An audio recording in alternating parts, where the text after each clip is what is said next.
Now that the 30 minutes of flooding my alert system... I had to open my big fat fucking mouth, didn't I?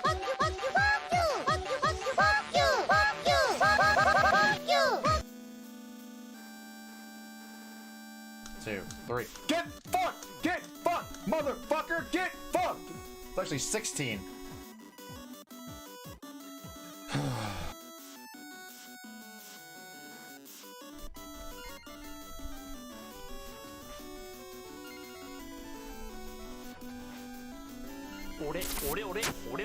You fucking liar! Oh, wait, that's not you.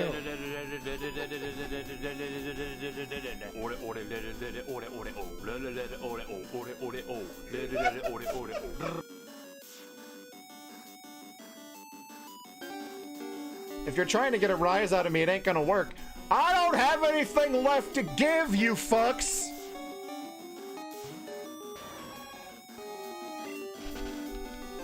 I don't have the energy to smile, let alone freak out.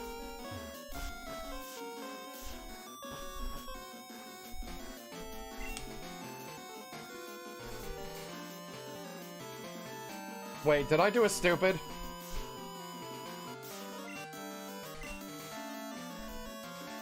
I did a stupid. I don't have my Pokemon that has... I don't have Fly. I don't have Fly.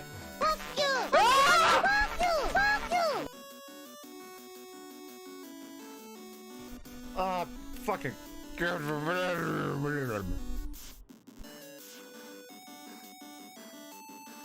This is the most points I've ever gotten on this fucker.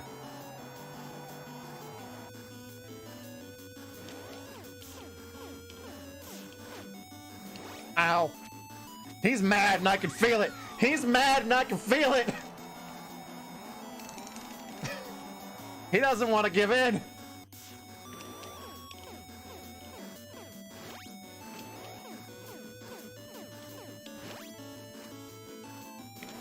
Yes!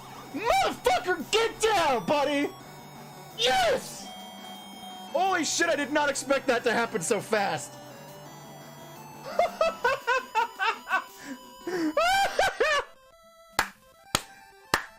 Oh. Oh, that was great. Oh. And now we never have to touch this game again unless I actually want to.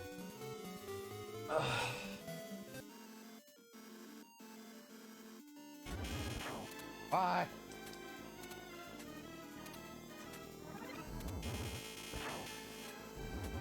Fuck! Why do I always do that? That's on me this time.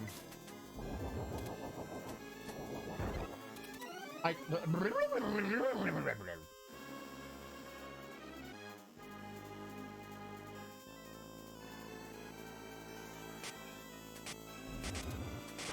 don't know why this is suddenly.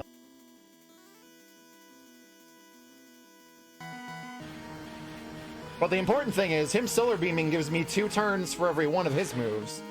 So as long as I can survive... Yes! Fucking yes! I win! G fucking G!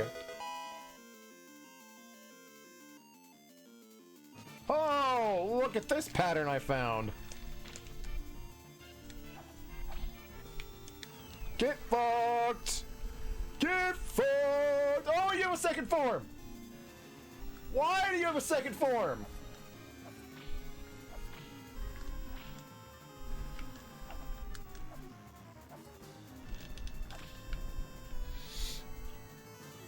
That's not fair!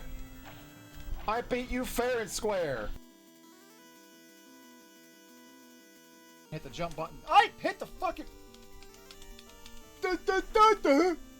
Jump button?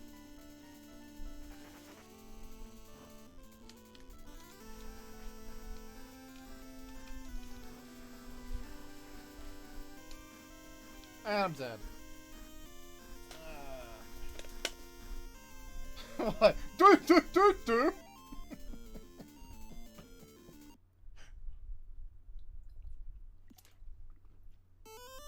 Make a clip of it and I'll make an alert. I'm taking a hit just so I can get the fucking burger. That's fine.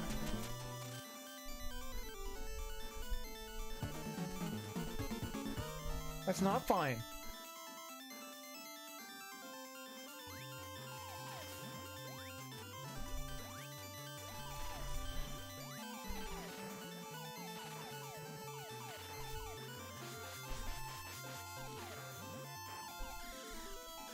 I think I did it! I think I fucking did it! I'm gonna pour the rest of this fucking gun into him anyway, just in case. Just fucking take it! You fucking take it! Oh. Am I done? Can I leave?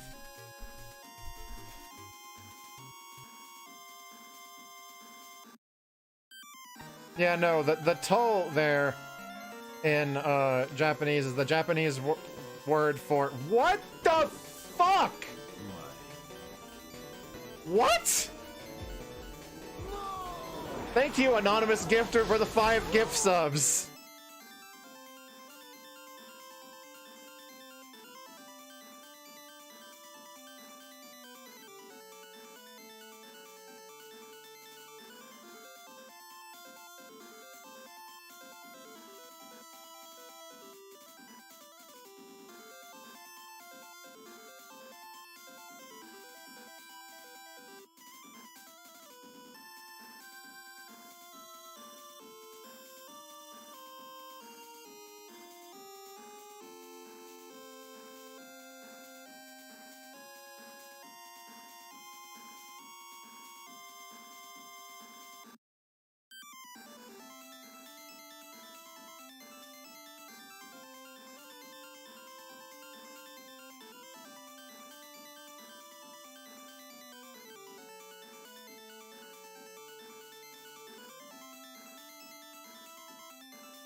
Hello. Let us pick things up where we left off, shall we? If I remember correctly, I was about to head up a mountain.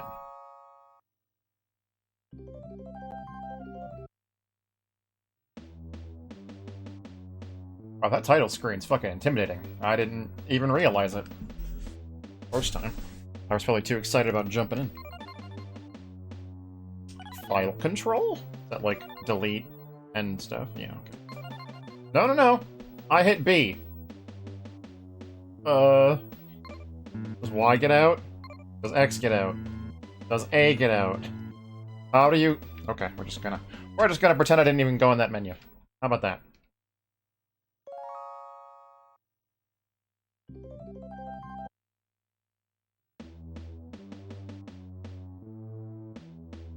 Thank you. Like I'm hitting the start button.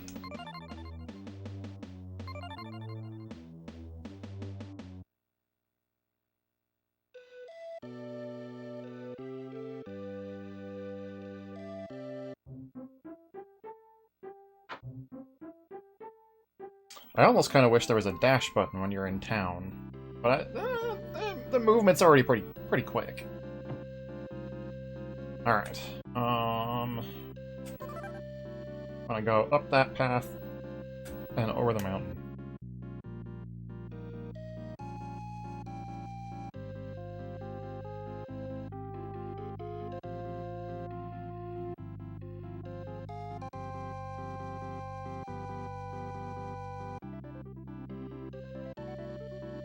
This is pretty good overworld music. Nice and soothing. Oh boy. I could have avoided that, but I'm lazy as fuck.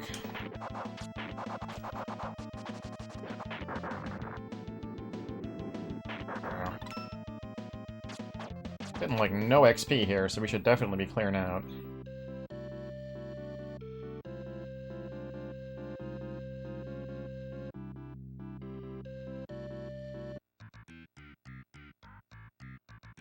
The Gallus Pass.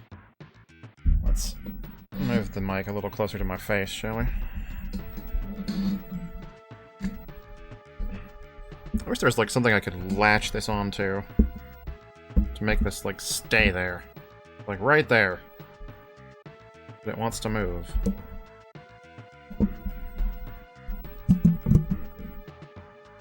There.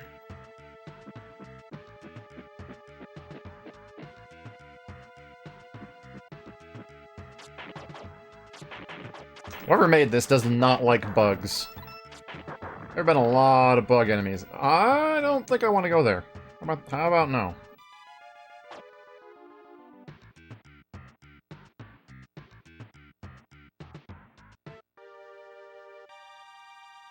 Well, I just found myself in a cave. We should probably turn around and check the other path then.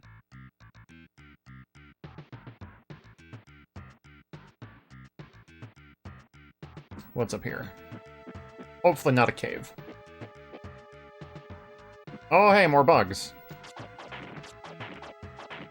Whoa, what did I just do? Oh, fuck, really? That hurts. How did I do that?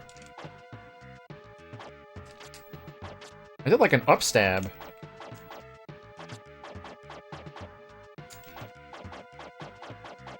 Maybe that's just a thing you can do when there's an enemy above you?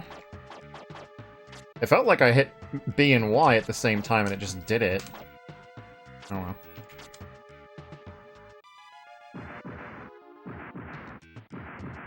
Oh, hi. And that's what we need these for. Right? Do I want to skip the cave? Nah, I'm gonna turn around. I get the feeling there might be like an upgrade or something in that cave. They already gave us an armor upgrade. I bet you there's a weapon upgrade in there.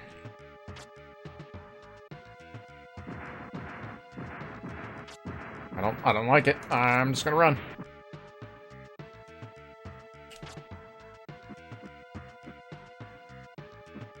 Besides, what kind of a brave explorer would I be if I just ran away from a cave? Right? Let's see.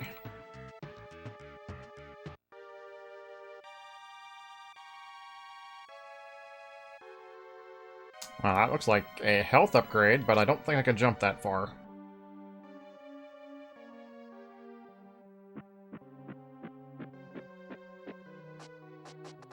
More scorpions. This game does not like scorpions. To be fair, neither do I. Well, I understand that. My Zelda instincts are tingling. Okay, I was wrong. Fine, we have like 8 more of these. Wait, what? Is that really it? And there has to be something somewhere, right? Like, why the fuck would they put that there? Let me test how far I can jump. Run, jump. Yeah, I would totally fall into that pit. Well, I'm gonna try it anyway, because I'm a dumbass. I get the feeling you probably get something later on that upgrades your jump. Yeah, of course you do. Oh! You don't even, like, hurt yourself when you fall through that. Okay. Well, I'll just have to keep that shit in mind and come back later.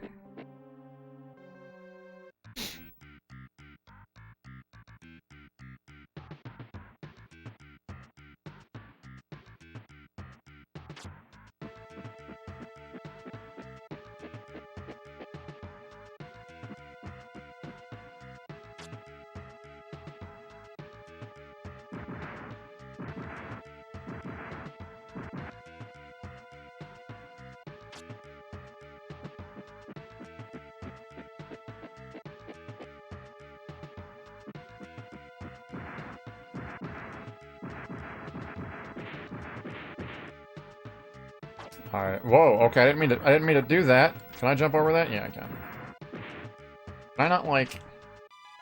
I kind of feel like I should be able to break that, right? No?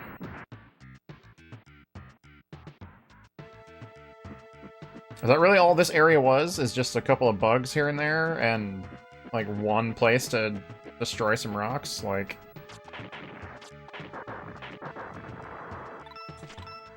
Not gonna lie, if that's all this is, I'm kinda disappointed. Unless maybe this will lead me to where I wanted to go in that cave, maybe?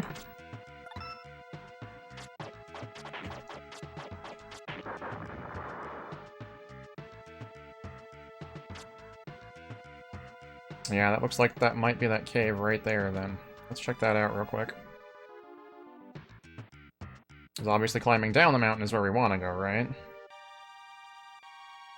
Yeah, of course. The HP capacity. Sweet. Max level for HP has increased.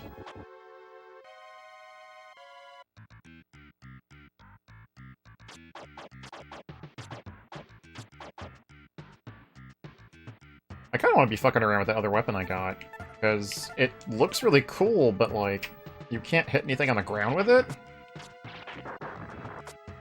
Can I pick up stuff with it, like in Zelda? Probably not, right? Yeah. It'd be really cool if I could pick up those hearts and stuff with my axe boomerang thing. What is that? Is that chakram? I don't even fucking know. I certainly don't know what a Hausa is.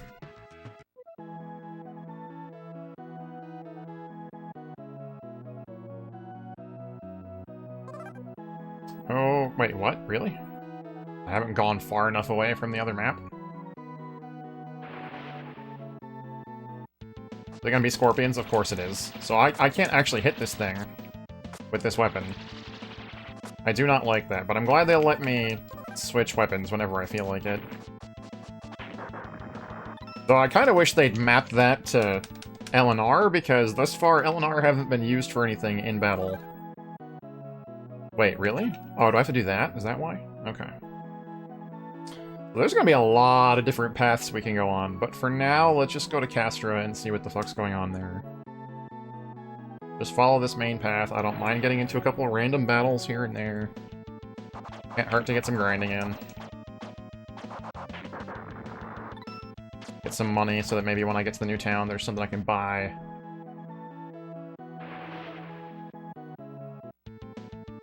So I'm gonna mind random battles if all I get is this. I only get like 5 jade out of this shit. Yeah. Not sure if that's worth my time, though the battles do go by rather quickly. I give them credit for that.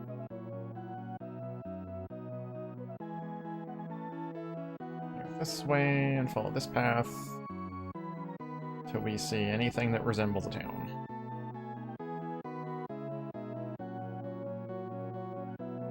I think. Let's just check the map to be sure. Glad I looked.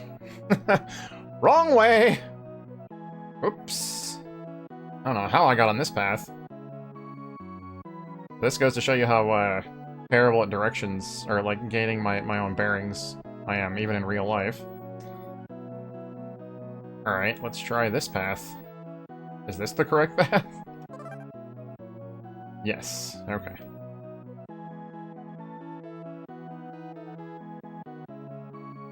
And then we want to go this way for the town. I think. We'll see if I'm right in a bit. There's a cave directly in front of me, what the fuck? Should I be checking these caves out? Town first. I'm almost certain that something will happen in town that will make me have to go to those caves anyway. Oh, really? Okay. Sure. Being surrounded by water and otherwise impenetrable from any other direction. There.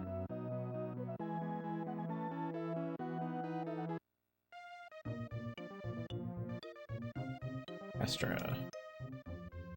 Man greets you warmly. Welcome to Kestra. Nice little town, isn't it? Among the peaks lies Dragon Temple. Many wise men reside in that temple. Among them, Giza is the youngest. Some say he's the brightest young man ever to enter the temple. If you say so. Rumors say that demons have seized the how am I supposed to... My Japanese instincts are telling me to call that the Keirei Temple. Care Temple? I don't fucking know. I have a hard time believing that, but what if it's true?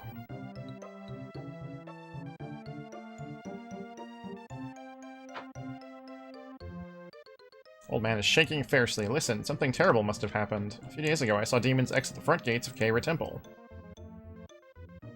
They seemed unhindered by the sacred place. Is it possible they've seized the temple? Girl relates a very sad tale to you. Years ago, a brother and sister lived here together. They were inseparable. One day, the sister fell very ill. Although her brother pleaded to the gods for her recovery, she grew steadily worse until she died of her unknown ailment. Her brother was left forlorn and grieved deeply of her death. Shortly afterwards, he disappeared, never to be seen again. Now all that remains of them is a lonely grave on the far side of town. Where could he have gone? Just the save temple, right? What do you have to say?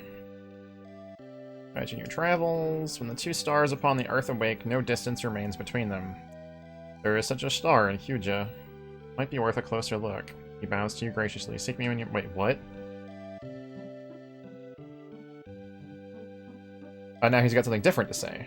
Visit the person that guards the mystic path to Dragon Temple. Are these like all of my current quests? The two stars upon the earth awake. No distance remains between them.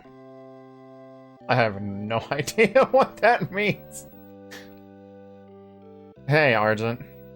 Did you just wake up, or did you just, like, get back from work?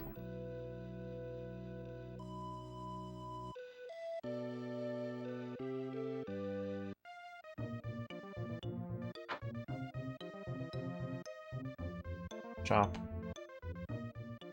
You, Lazarus. The old lady who runs the shop spoke of your great deeds. That's good.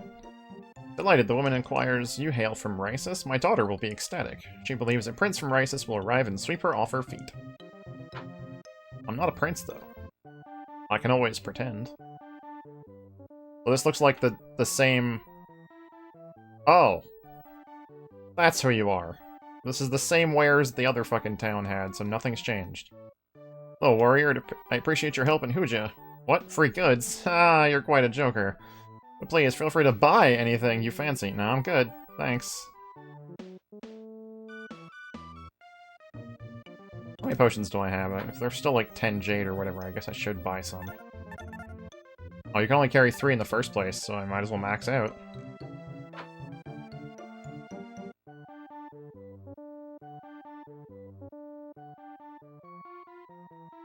Oh, pardon me, it was 100 Jade, and now they're 200? Fuck that. Apparently you got off this morning, but reset sleep schedule sort of by staying up till 6 p.m., then nap for a sec. Well, yeah, I don't stream until like 7:30. I'm still working at 8 or at like 6 p.m. technically. Like I don't get off until exactly 6 p.m. Antarn Steven says you should speak with Rodister. Perhaps she can help you in your quest. Search for him by the lake in the east. He lives alone in a cave near that lake. Use this map to find him. It's of no use to me. Got the lake map.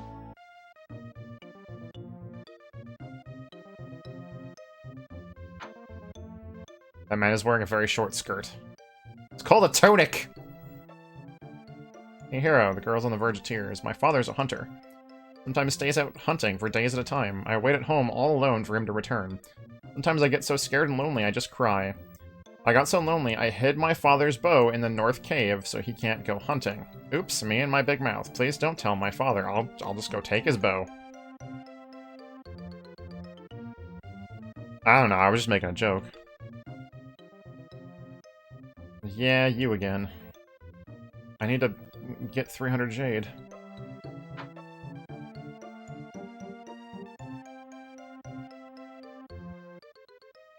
Old warrior. Ah, when I was young, I was a warrior much like yourself. I fought great battles throughout the world. One terrible place remains most vivid in my memory. West of here, there is a cave of fire. In my foolhardy youth, I entered that cave on a fool's wager. To this day, the memory of that awful cavern haunts me in my sleep, so don't go to the western cave. Got it. One warns you, do not attempt to cross the mountains to reach Kayurei Temple. They are too steep, and you would surely perish. The building next door lies the magic path to Kayurei Temple. You can get permission to use it, you'll be there in no time. So there's quick travel? I'm down with quick travel. Girl's daydreaming. One day my prince will come and carry me away. I hope he hurries. Wait. You came from Rices, didn't you? Oh god. She gasps. You must be my prince. Be careful, my prince. Okay, at least there's not too much more than that. You're gonna give me a quest, aren't you? The magic pathway to Kayurei Temple is in the back room, says the old guardian. However, a few days ago, a great fortress of ice appeared in front of the temple. Now an evil presence blocks the magic path, and great pillars of ice fill the temple gates. Only we could melt that confounded ice. We could learn what has happened within the temple. Oh no. That means I probably have to go to the cave to get something to melt the ice with.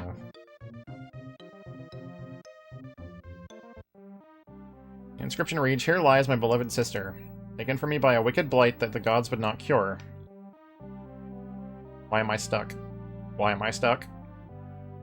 You hear a noise, someone crying. Like someone crying, how strange. I get the feeling there's like a bunch of quests that I'm figuring out right now, and I don't have a way to keep track of them. I feel like I should have like a notebook. Man hardly notices you. Where's that bow? He mutters to himself. Can't for the life of me remember where I put it. That must be her dad. What if I want to steal his bow and make it my own? What then? Because both shops thus far have had arrows, and I haven't found a bow of my own to use them with. So we're gonna go to the cave and get that bow, and also try to track that old man down. In the cave next to the lake? Question mark? Oh, how convenient! It's literally marked Lake Cave! And I'm guessing that cave there, the little tiny one, is where the bow is.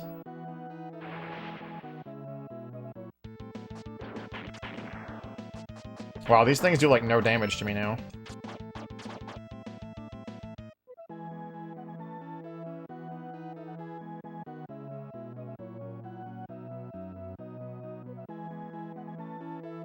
Where's this cave? I know there was a cave around here somewhere. There it is.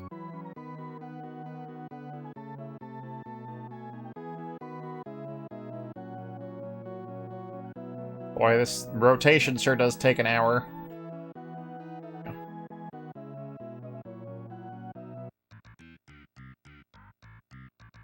Landslide. Was this not the cave?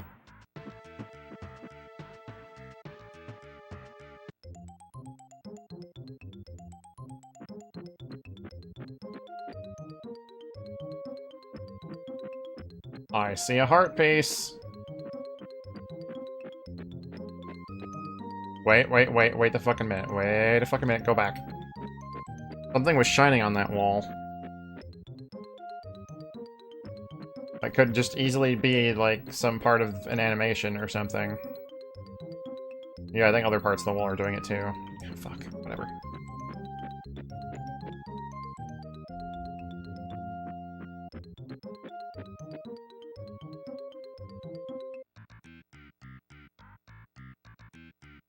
I'm guessing this is where that lady was telling me not to go because it'd be too dangerous and I'd hurt myself.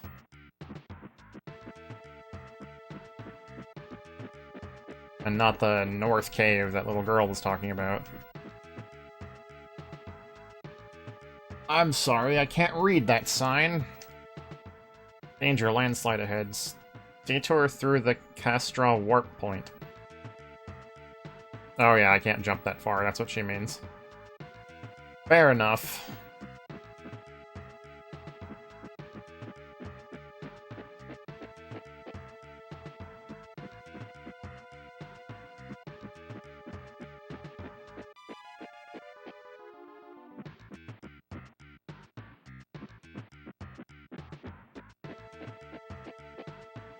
Does that mean that the cave the little girl was telling me about is actually, like, physically north of the town? I don't have a map for this area. This sign won't stop me, because I can't read! I've heard that somewhere before. We're gonna try to go north of Castra. I just hope that, like, I'm not gonna get boned because I don't have a map. But I talked to everybody in that fucking town, and they didn't give me a map for that area, which makes me nervous. Hey, Safa, how's it going?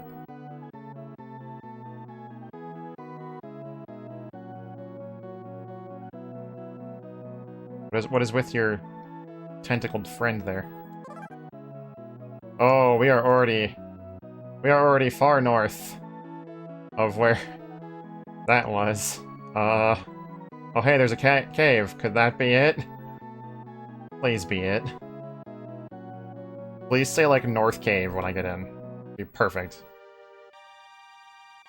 North Cave, there we go. Sweet. Oh hey, a bunch of health. Thinking about doing some fishing? I assume you're talking about Breath of Fire 3. Hey, I got a bow now. Oh, but it's, like, not my bow, so I can't use it. Breath of Fire 4. Is the fishing actually good? Hey, I did it again! What the fuck? Do I just, like, automatically stab up? I do. That's really cool. Also, that thing kicked my ass. I'm so out of here. That thing almost killed me in one hit. I have not died in this game yet, and I would like to keep it that way. So let us go south until we get back into the Castra area. Maybe not south. Maybe... Oh, actually, no, we're good. We just need to go southeast instead of southwest. Fishing's okay, you're not excited to do it, but it's not painful. But did you actually enjoy the fishing in Breath of Fire 3? Because I love the fishing in Breath of Fire 3. Like, that was easily one of the best things about that game.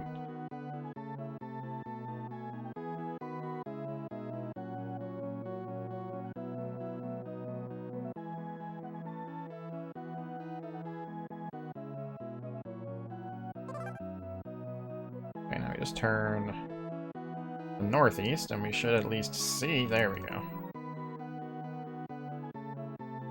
Hey, dude, I brought you your bow. What are you gonna give me? Hopefully you give me my own bow. Or say, I don't need that thing, you can use it, and then it becomes a weapon. Because that would be neat. Did it first, but you got that old... Oh, yeah, I mean...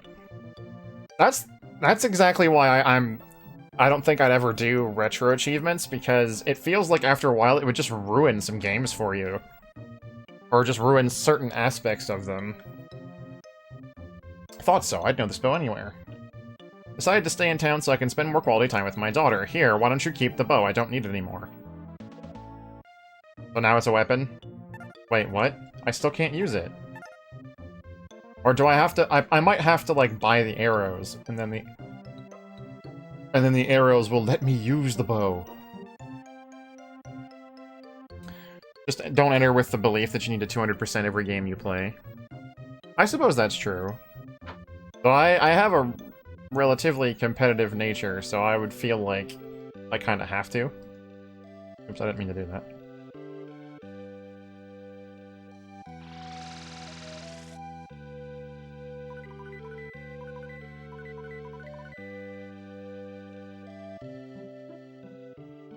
You beat Zelda 2, but you're not oh yeah, no. Some games I would just not play.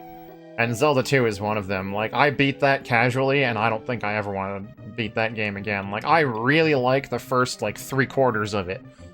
But once you get to that bullshit before the Grand Palace, and the Grand Palace itself, that's where I'm like, nah, I'm done. I'll just, we can forget that part of the game exists. Because fuck that shit. You basically have to know exactly where you're going.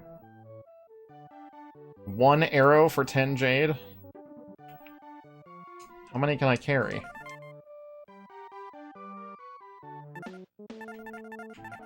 You can carry 20 bombs and 30 silver arrows.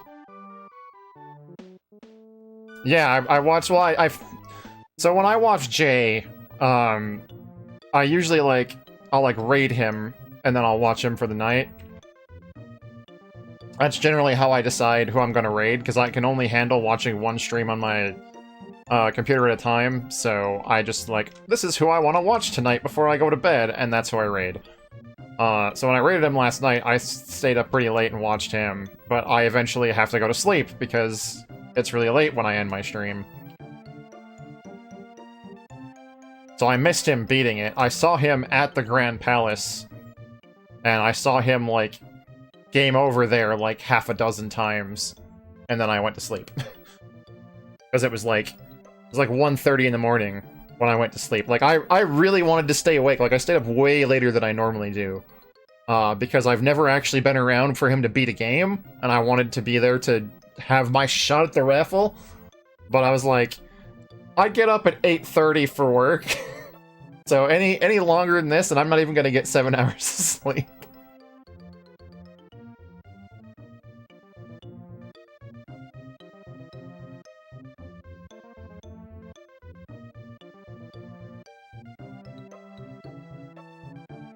And I saw that Anus Tart won the raffle and chose that mole game that Max is really fond of for Jay to play. I kind of want to... probably should. I want to add that to my Game Boy list, because it looks really good. Oops, wrong button. We want to go... really far southeast. Really, really far. I'm enjoying this so far, Ixie. It's pretty good. Though, I've only been playing it for maybe, like, 2 or 3 hours at most, so I don't really have too much to go by. Like, I'm level 6, I've done a couple quests, I just got my bow. I've only been through, like, 2 little mini dungeons that didn't even really seem all that dungeony. Completely new game to you? Yeah, I've never played this before. I know of it because I watch a lot of retro game people on YouTube, and 2 of the people that I watch have brought this game up and said it's like one of the hidden gems of the SNES. That a lot of people probably just avoided because Draken is that bad.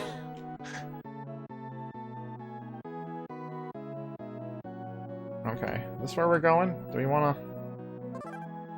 No, we want to turn a little further to the left. There should be like a straight path that goes to this cave. Have I passed it? I feel like I've passed it already. No? Right? Like, Draken is terrible. So I can understand people seeing the title of this game, like, you know, Dragon View, Draken 2, and being like, nah, I'm a pass. I completely understand that. But after watching people play it, and hearing people rant and rave about how good it is, I'm like, I'll give it a shot, you know. And I'm pleasantly surprised at it so far.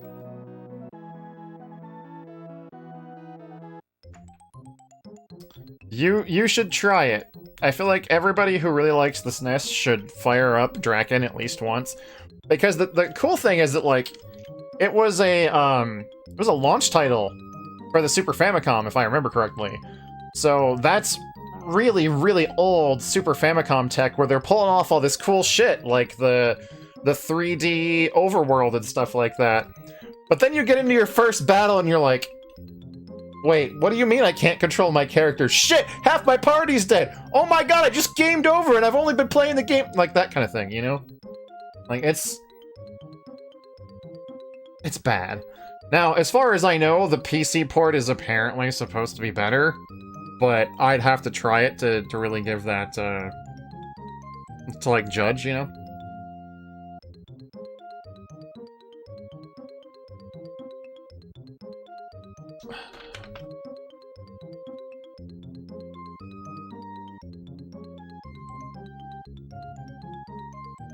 Oh wow, this cave is literally nothing. It's just 2 treasure chests and an old man. Got the crystal. What the fuck is the crystal? Do you want to... Hopefully that old man tells me what those are. Got potions, so I now have 3 potions. I'm Rodister. What is your business here? Told you might know how to enter Kairi Temple. Your play, hopefully. I see you. Need the power to melt demon's ice. Only the mystic ring of fire could hope to burn so hot. You intend to enter the Cave of Fire to retrieve that ring, and then remember this. You must have serpent scales to withstand that blazing inferno. So I went to a town where they tell me about 2 quests. I go and complete 2 quests. And now they're like, oh, by the way, you have to go to this thing to complete your next step. But in order to go there, you have to go to this other place. Like, we're already getting... This is turning into a giant fetch quest. Return to Rysis and talk to Master Kunos about the scales. And we're backtracking to the beginning of the game already. Delightful. Exactly. I swear, when I get, an actual computer put together, I'm gonna have a soundboard with just random shit on it, and some of it's gonna be just Max. So I can just hit a button and he'll go, delightful. That is, if he's okay with it, of course, but...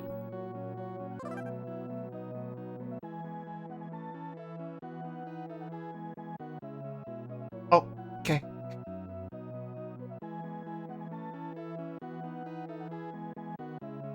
Some of his reactions are just perfect. Grunch trapped in the Statue of Liberty Kid Dracula stage. I've never played the NES one, so I don't know what that means. And please don't tell me, because I intend on playing it eventually. Yeah, I have bombs. I was told to get bombs to clear a pathway, and that's basically all I've done with bombs so far. Is clear a single pathway. I tried to use it in a cave, thinking, like, my Zelda instincts would help, and that it might, like... Grunt needs my help! I've never played that game! Also, I'm busy! Did he literally say, like, go to Laz's stream and tell him to help me or something?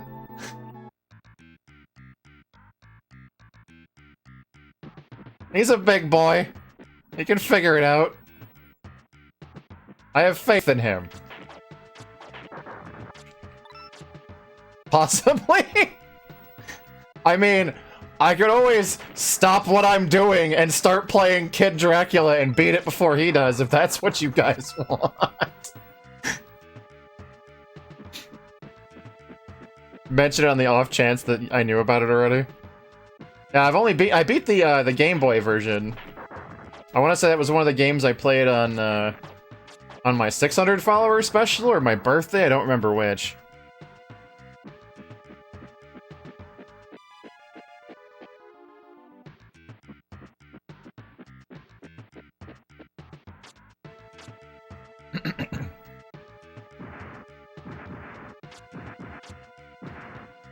I mean, I could. I could just be like, yeah, I'll take a break on this RPG thing and beat. Well, let's beat Kid Dracula real quick. That seems like a game I could beat in like 3 hours. I mean, if I could beat Castlevania 3 in like 3 hours, I could probably beat Kid Dracula.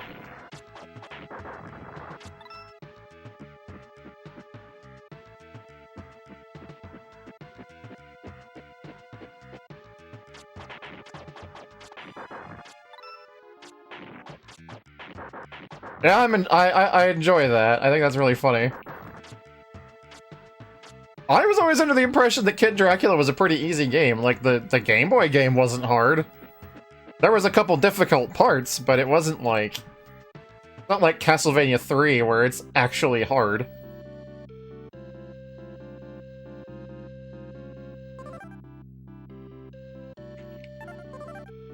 You thought it was pretty... Oh, so you've played it before? And you don't ever have to worry about thinking about disturbing my stream or anything. I always welcome you here, and I don't give a shit if you're talking about somebody else who's also streaming. Like, I'm not gonna be like, don't talk about other people, they're monsters. No, I don't give a fuck. Plus, I thought it was funny.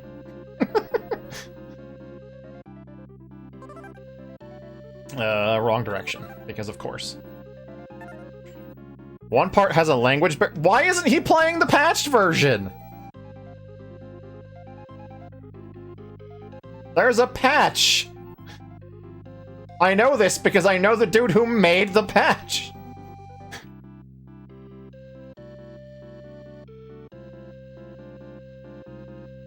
If someone can give me a screenshot of whatever this Japanese part is, I'll translate it for him.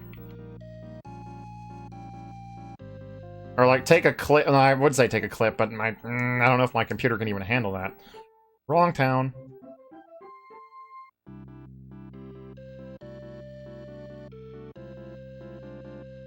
Would it be overly complicated? Overly complicated to take a screenshot? We're in 2020, since when is screenshotting something hard? It involves a lot of pausing. You hit the clip button, go back a little bit, and take a screenshot.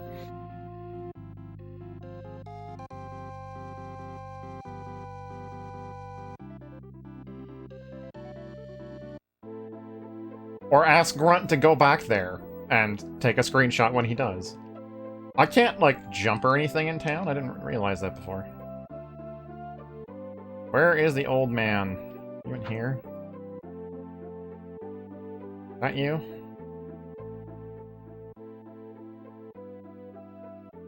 Clip and name it Senpai Laz, help. Oh, you met Rodista. Mighty warrior, that one. Long ago, he went into the fire cave and survived. These are the serpent scales that he used. I'll give you 20 scales if you don't have— Oh my god, why? I thought it was gonna be, like, armor. No, it's an item. What? What does it do? I don't think I want to know.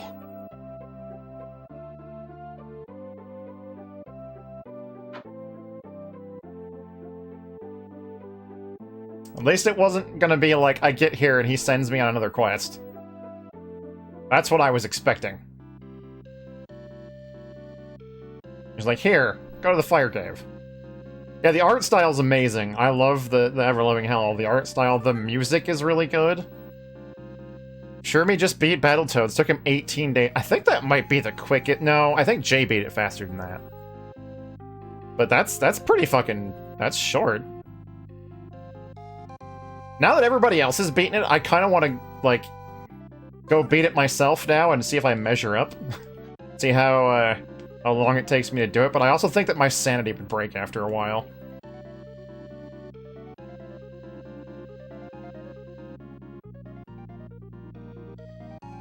Why does everybody like watching people play that game? Like, I watch Jay play it because I like watching Jay play anything, but I'm sitting here watching that game and I'm like, this looks like torture. Why do people go through this?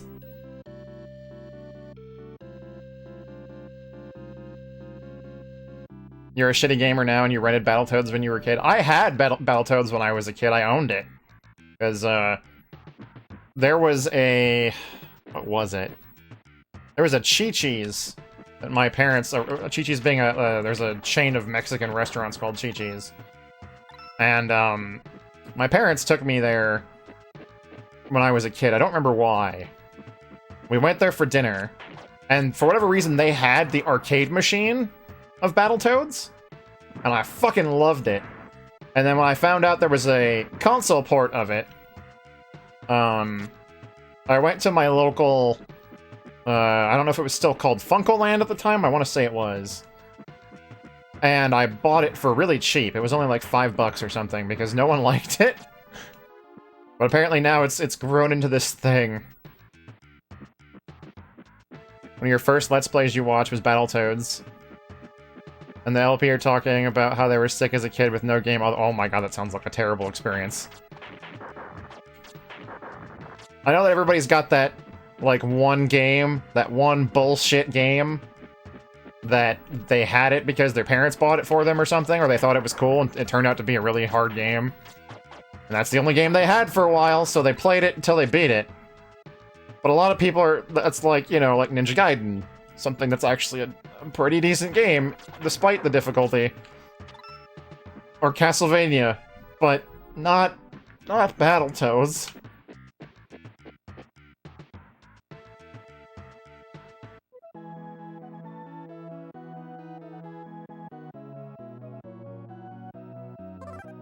Wrong map. I don't like the fact that these maps are split up like this. It makes sense, given the way that the map is designed, but I just wish that I could just hit R, and BAM! The whole map is just there, and I can, like, scroll around or something. I also don't like that I can't hit the B button to cancel out of anything. It just keeps opening up the fucking map. I have to hit R to close the map.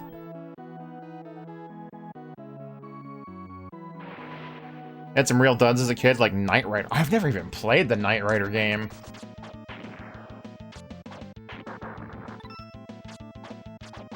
I think the only real dud that I had as a kid was Friday the 13th, maybe? And Friday the 13th isn't even a bad game, necessarily. It's just really hard. And I guess a little bit hard to understand. What other games did I have that were just, like, bullshit? I mean, I had the original Adventure Island. But, you know. That's just Adventure Island. I don't think I had any other, like, really bullshit hard games. I mean, I had, like, Castlevania 3 growing up. Never beat it.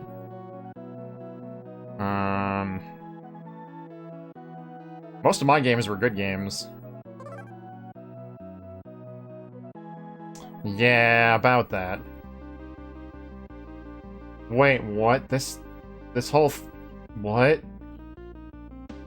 What? Why did this suddenly get so fucking creepy?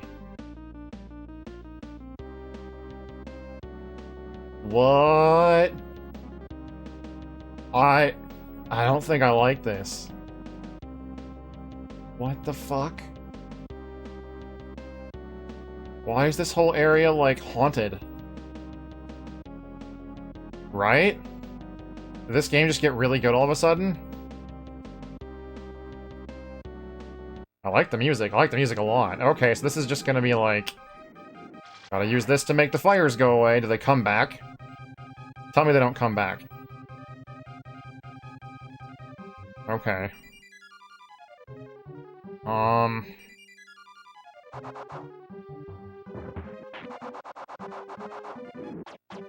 There's a lot of games that I had growing up that I definitely didn't beat because they were hard. Like, I had Gremlins 2. I never beat that because that game's just really hard, but I liked the game. It wasn't the game's fault that I didn't beat it.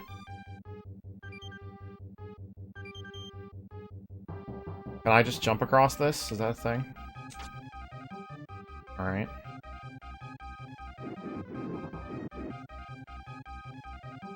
I'm loving this music. Ow, what the fuck was that? Fire Dungeon, Final Fantasy 1, the sudden shift in difficulty. Shh! Don't say that. I hope that's not what this is. I don't need random shifts in difficulty. This game has been really easy so far.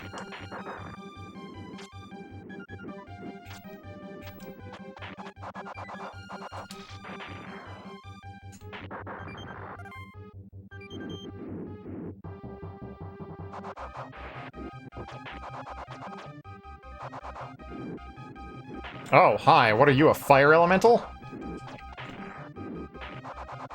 Oh, and the background can hurt me. That's cool. What? How did the background hurt me? I don't understand. Now there did that thing just multiply? Now there's 3 of them! Oh, the fire like came shooting out of the wall. Alright. I still don't know what crystals do. I assume that's to restore MP. But I don't have any spells or anything. So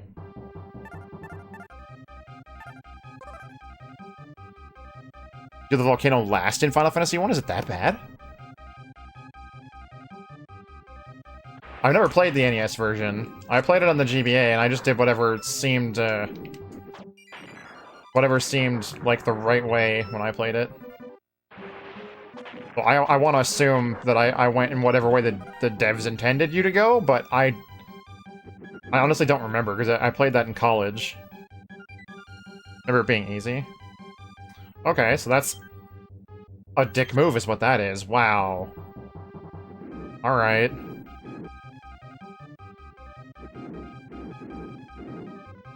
Tell me there's not going to be, like, more enemies.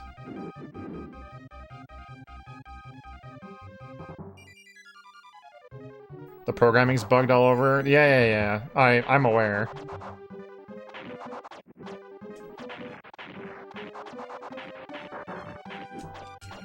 I like the fact that I can hit these guys on the ground. I dig that. I'm level 9 already? Jesus. I swear, I always get fucking messages whenever I'm streaming, even though I shouldn't really get any messages, like, ever. Who is it? Won't tell me. There we go.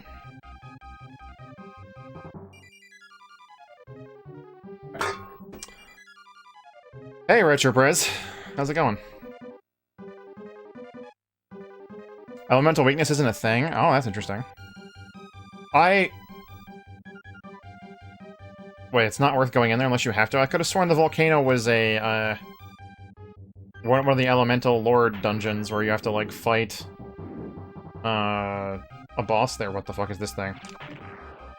Are you the boss here? No, you don't seem like a boss.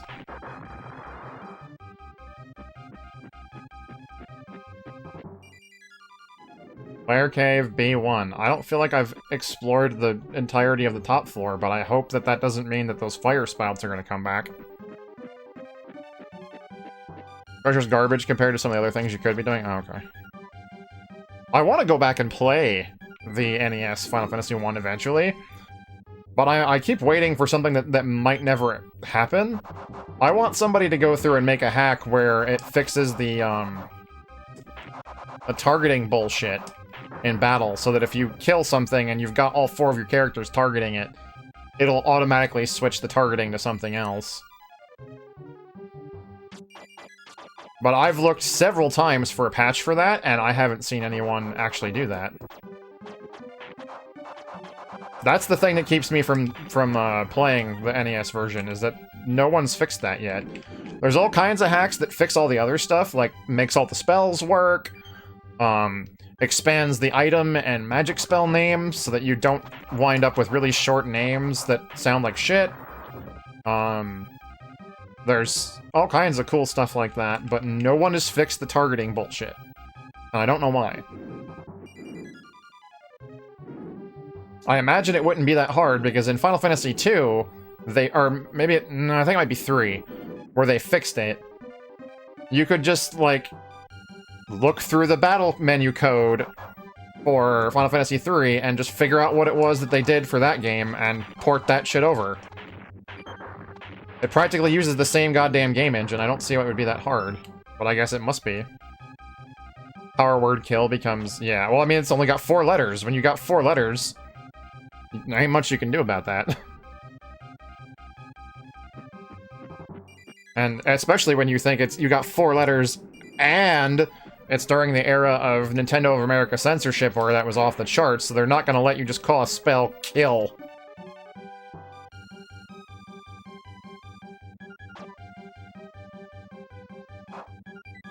Okay, we got another one of you guys.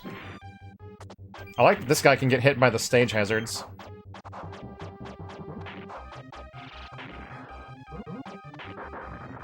Oh, you dropped health, gimme.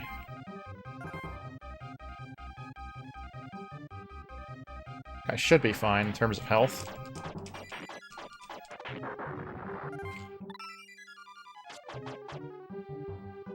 Wait, what? Are some of these doors... Like, do I need a bomb? It feels like a bomby kind of thing, or maybe it was like, beat everybody and then the statue will move. What is with the statue? Can I push it? There we go. Okay. Fade. Yeah, they could have easily found something... Like, local... like, speaking translation-wise, they could have called it something else. But again, you also have to keep in mind that was the era of really bad translations. So... Like, we didn't start getting serviceable translations until, like, Final Fantasy VI came out, so... Oh, hi, that's just a room trap?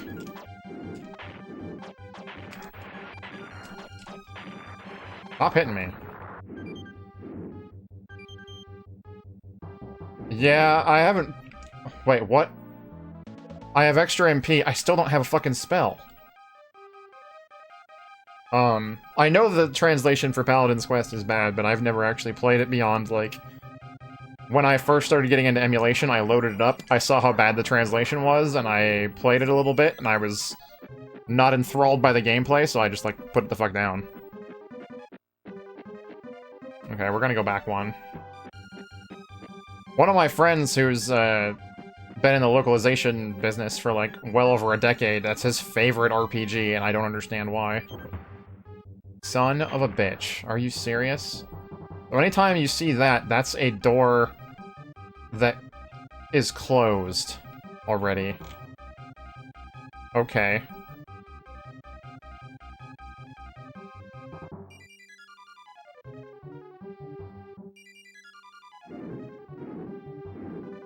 Nope. I just hit the map button, it doesn't do anything. I could start, like, I have my little, my graph paper, and these are actually set up in that they're, like, even units, so I could theoretically just, like, start doing maps. If the dungeons get confusing, then I'll just start doing that. Right now, this one's not too bad. I gotta learn to let enemies go over me and do that upward stab. Wonder if Mystic Quest had any translation issues? I was at one point looking into retranslating it, because there was a bunch of stuff that was oddly changed, but I want to say they did the script in English first, like it was written in English, and then translated into Japanese. I might be wrong, though, because it does credit Ted Woolsey in the credits as the translator, so maybe it was Japanese first. But if that's the case, it makes me wonder why there was a bunch of changes.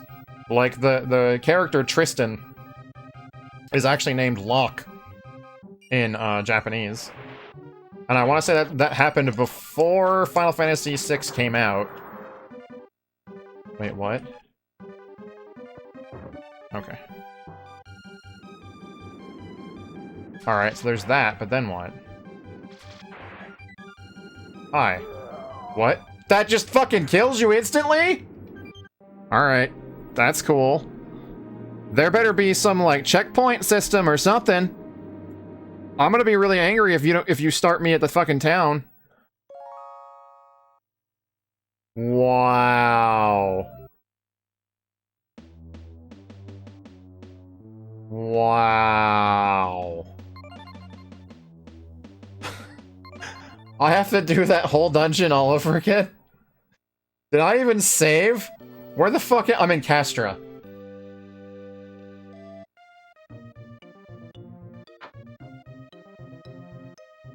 I really, really don't like this game right now. I don't even know how far back this sent me. I've got the bow, I don't have arrows. I remember buying arrows. I'm kinda upset right now.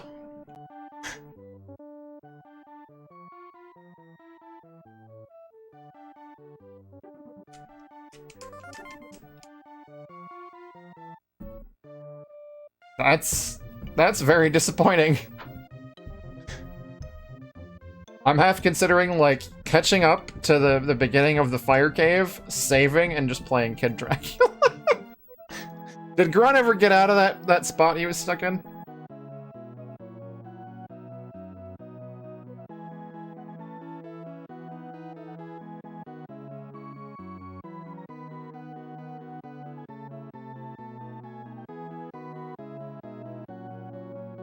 He restarted?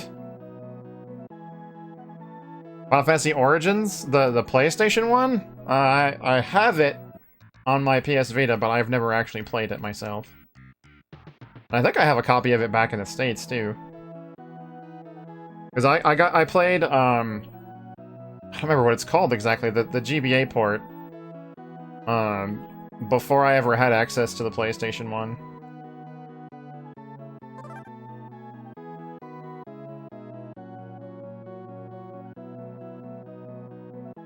I mean to eventually play that on stream, but it's low priority because I've already played through both Final Fantasy 1 and 2.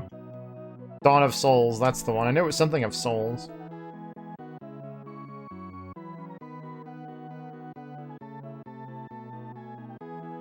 Yeah, actually, that happened to me too. I was going through, games at the local Micro Center, where I lived at the time, and they had several unopened copies of Final Fantasy Origins, the, Greatest Hits version. Wait, what? Thank you? I didn't do anything! What is he thanking me for?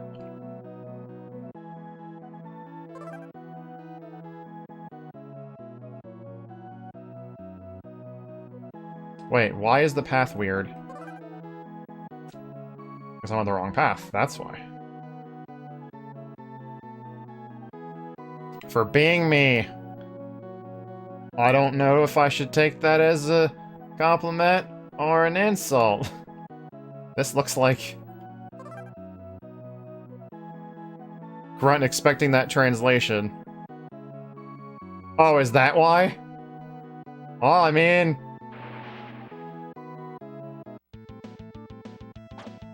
Ah, fair enough.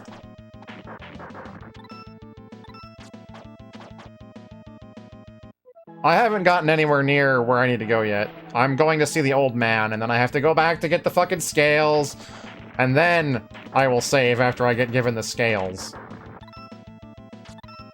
And then I might just turn this off and play Kid Dracula because I'm in a bad mood. And I want to do something that'll make me feel better, and beating a game faster than Grunt will make me feel better. I'm a terrible person.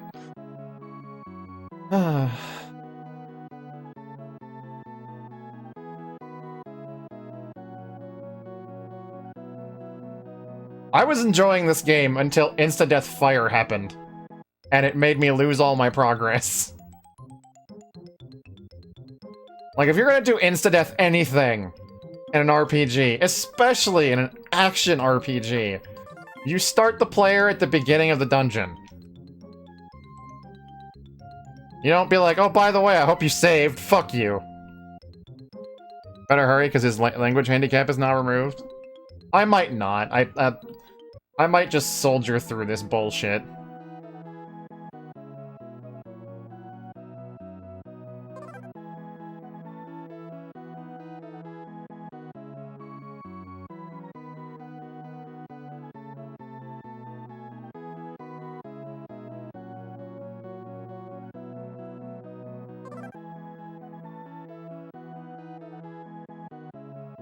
We shall see.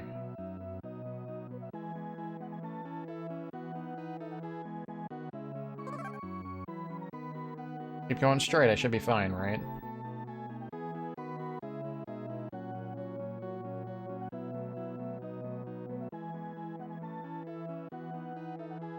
Still going the right way? I need to turn around. There needs to be a turn around button. I don't have to, like, fucking do this.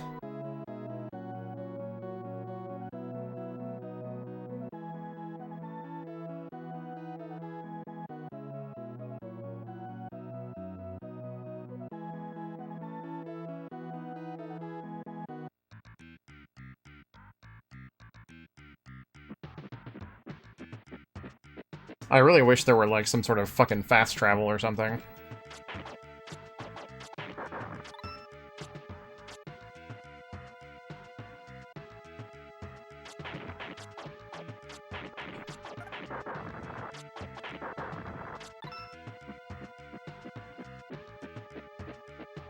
There was a first. Yeah, this is the sequel to that. This is that game is called Draken, Drakken, and it's not a first-person. Oh well, it kind of is. There's the overworld is set the same way, in that it's first-person and you move around that 3D stuff like that. But when you get into dungeons, it has a very similar layout to this, but you only control, like, one character, I think. And you also have, like, a point-and-click game kind of interface that helps you do the, like, puzzles and stuff inside the dungeons. But the fights are with 4 characters, and you control none of them. And it's really stupid. The game is really, really bad. Or at least the SNES port is. Apparently the PC port's better. Supposedly, I don't know, I've never played it. I didn't mean to do that.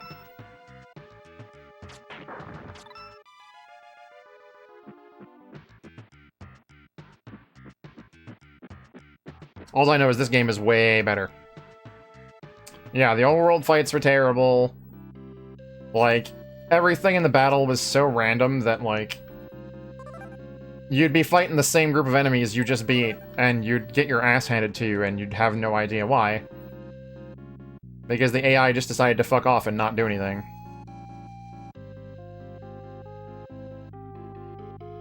Yeah, I recommend that most people that like the SNES try it out, so you can just see what it's like. But, not actually play it more than that. Because I mentioned this before, it was actually... It was pretty much a technical marvel when it came out, because if I'm remembering correctly, it was a launch title on the Super Famicom. We got a little later than that, but it was still, like, you know, really early SNES technology was capable of doing stuff like that, and that was awesome. But it's not a great game. Not even a good game. It's not even an okay game, it's pretty bad.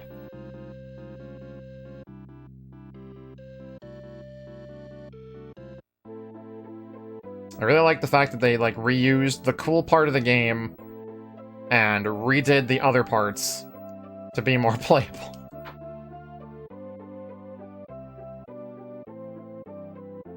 Alright, give me the goddamn stuff. Equip them, and then let's go save.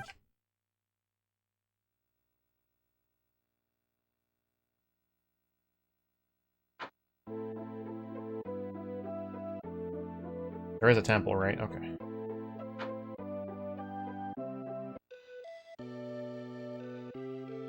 Basically, yeah, you take the good stuff about the last game and improve the other shit.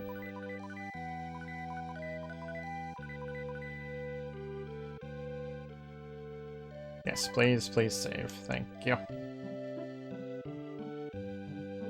Actually, I should probably save at the other fucking place. This is all the way back at the beginning of the game.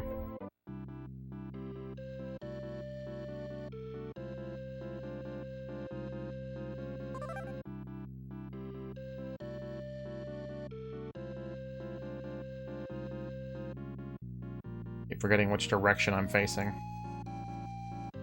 Wait, really? Do I actually want to go northwest of where I am? Does the map show where I'm facing? Right.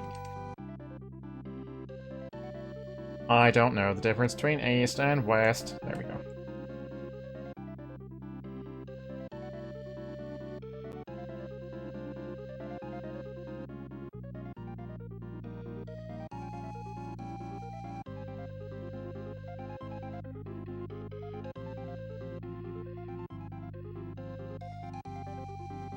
Actually gonna take me where I want to go? I'll be damned.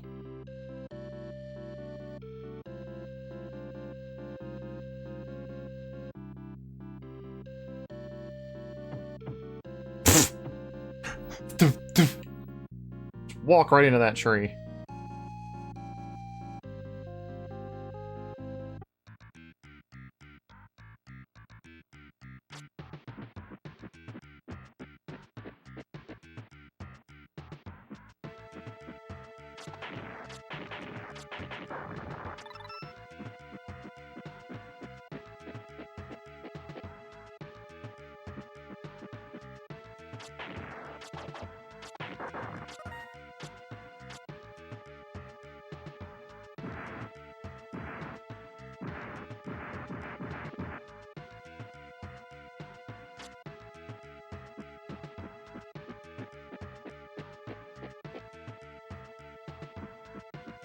Oh, sweet fuck, what?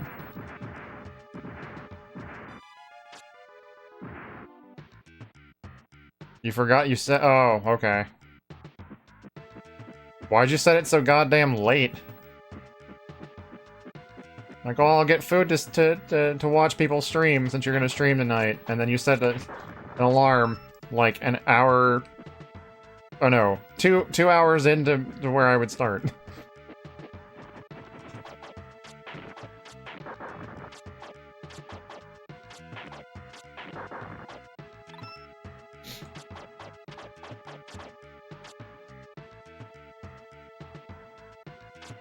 I feel like everybody's done that once or twice. Set an alarm to wake you up, wake up earlier than the alarm, get scared shitless by the alarm.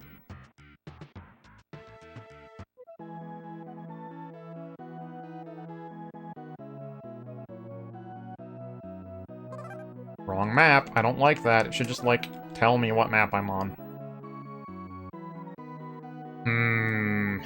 Yeah, I'm gonna go save at Castra. Just to be safe. But if I die again, I don't have to walk halfway across the fucking world to get back here.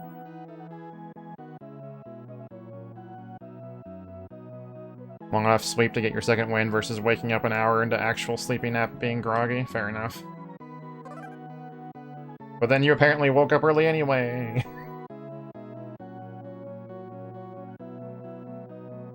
Ugh.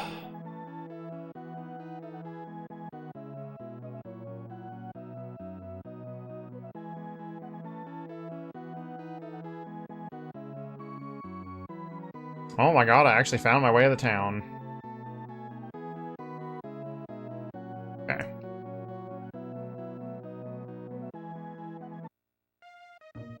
I could buy more arrows if I wanted to, but I haven't actually tested out what the bow is like.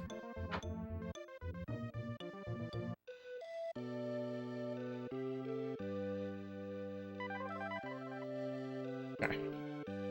Now if I die, it should be a much shorter walk. I mean, I know some games are like, you know, obviously you gotta save all the time, but if you're gonna make that kind of a game, don't make me have to go to town to save. Let me save on the overworld. No, I don't want to do that. No, no, no! Okay. And I want to say we just want to go here now, right? I am incorrect. As per usual.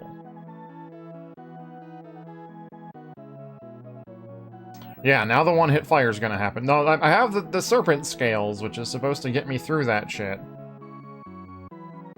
But that one room, they just didn't work for no reason. Welcome to the Temple of the Dragon God. Why is it straddling that pillar? Never mind you that. Why not save? I love this atmosphere that they create during this part of the map. I'm actually gonna go this way this time, because it feels like this is the intended path. They want you to, like, go this way, and then go through all these cool-looking trees and bones and stuff, and I feel like I just completely ignored their plan.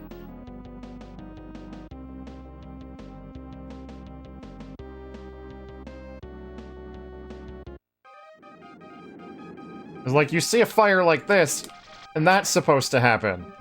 It didn't happen. So you can understand why I was a little confused.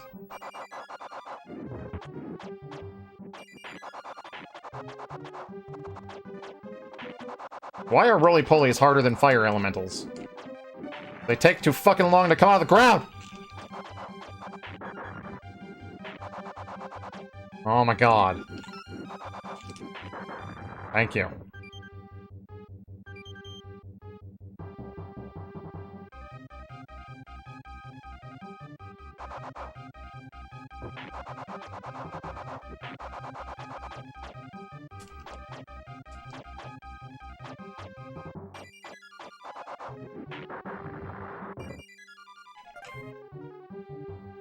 Okay. I gotta try to remember where these paths are that lead me backwards. Oh, fuck me, really? Ow!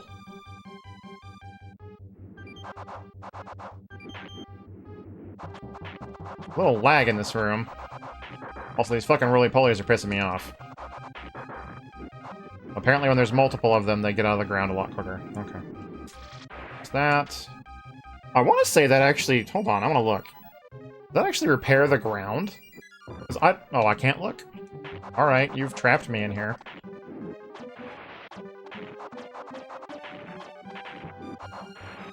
Okay, I need to heal, because it's the last thing I need is to die again.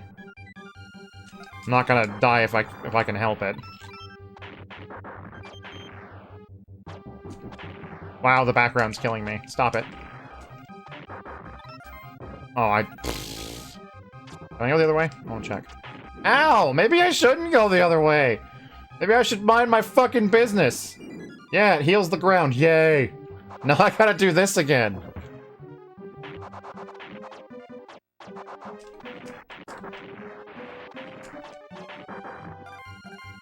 There. Shut up! I'm not dead yet.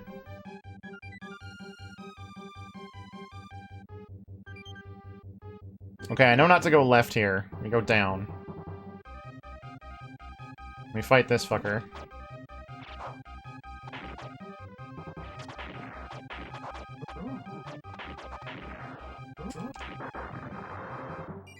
We're back to level 9. Jesus Christ. Did I level up twice without realizing? Oh no, I had already reached level 8. Okay.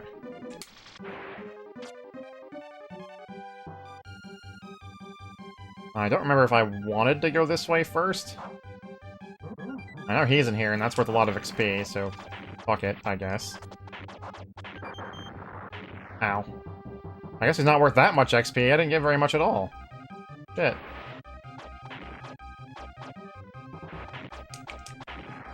Boy, I wish these things would stop hurting me on the floor. Alright, there's nothing here. I literally just killed these fucks for nothing. If I ever gotta go through here again, I know not to go this way.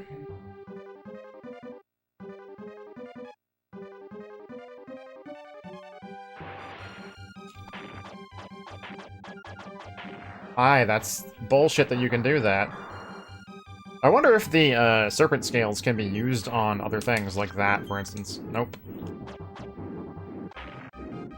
I hope I didn't just, like, waste one of those and not be able to go through the rest of the dungeon. And here's that MP upgrade that does nothing for me because I don't have any spells.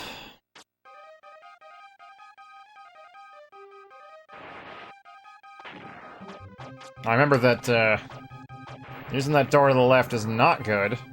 It locks me out and takes me somewhere I don't want to be. Remember that. And this is roughly where I died. I know I get like a sword upgrade soon. In fact, it's right here. There's my sword upgrade. That's an awfully cool animation for something that doesn't really seem like it's doing all that much.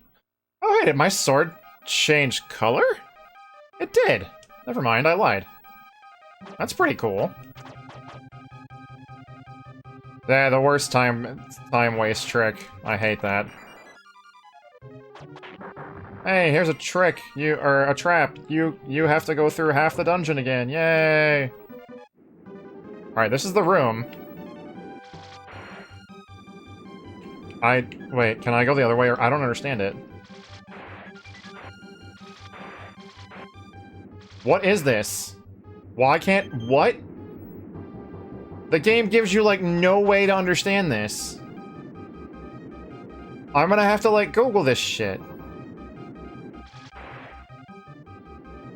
There's, like, a little tiny arrow on the ground? That's part of the fire sprite, actually.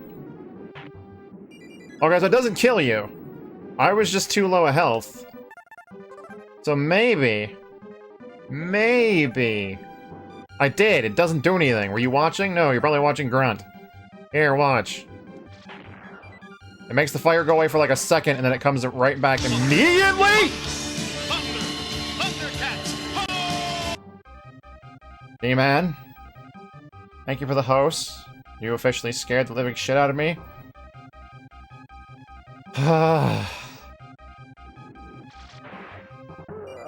I'm dead again. I don't like this. I don't like this at all. This is really fucking stupid.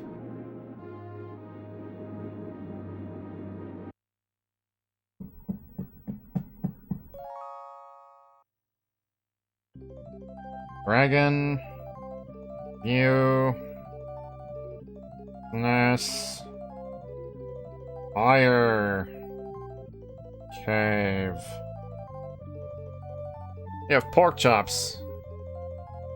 I enjoy pork chops. Dragon View, Fire Cave map. That's cool and all, but hopefully this map actually tells you what to do.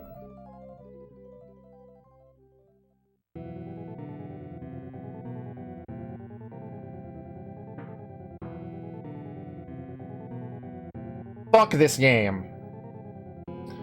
There's a flame blocking your path. Drop into the pit and use the serpent scales on that flame, and it will take out the one from the above room.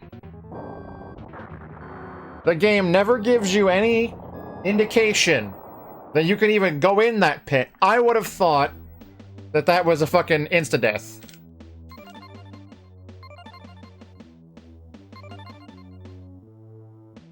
You dug them out of the wall, they look like a ham? Ah, the old Castlevania pork chops. How are you doing tonight, G-Man?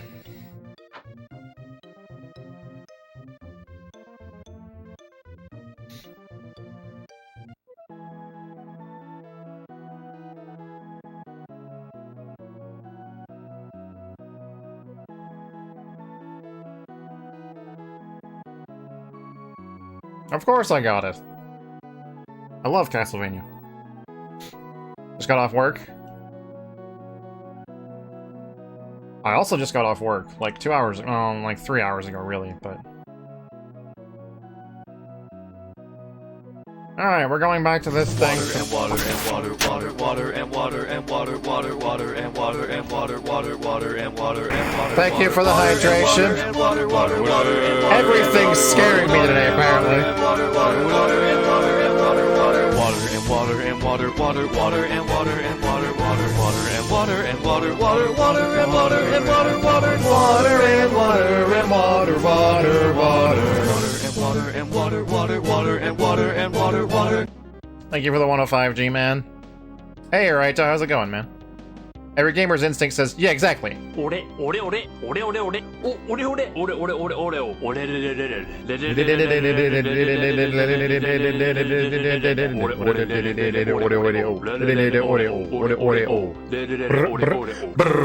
can't do it today, what the fuck? There we go.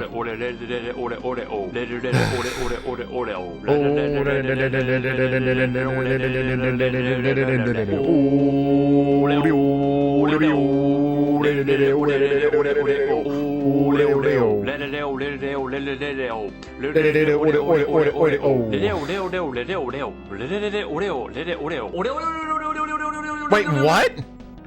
Thank you for the 80, G-Man. You almost broke your arm getting out of the shower? Jesus Christ, are you okay? I hope that... Thankfully, I'm as scared as I'm gonna get for one day, so that ain't gonna scare me again, but thank you for the host, Dress. You're okay? Just some contusion? Wait, like you hit your head? Or do you mean you're just, like, bruised up?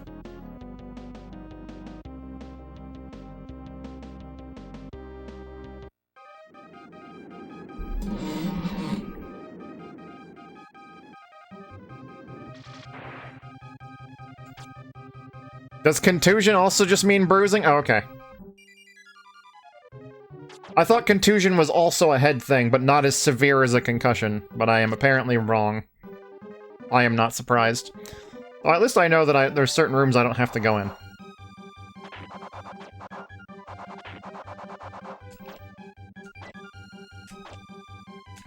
I can't believe I had to look that up. Like, there's no indication that I'm so mad right now.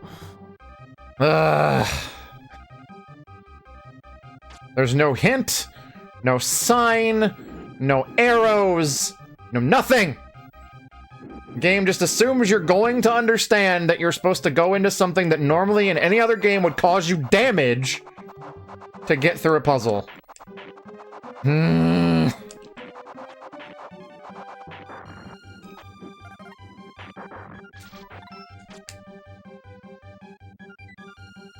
Contusion could be a concussion if you hit your head, fair enough.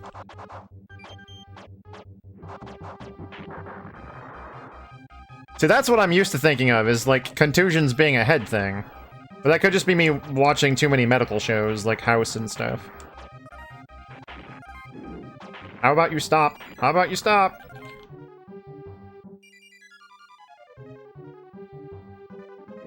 Ow. That's my fault. It's fine. Kill this fucking dude. I like that you automatically stab up if something's above you. I actually really like that. Well, that's not a contusion, it's just lupus. It's never lupus, except for the one episode where it actually was lupus.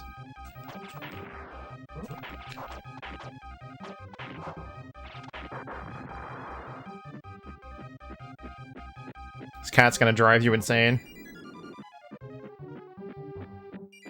I like that Frump got it too, yeah.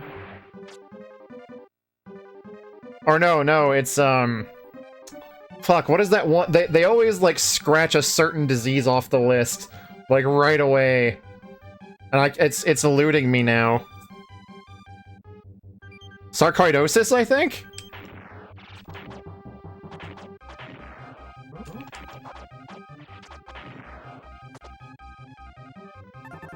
Well, lupus is the gag one.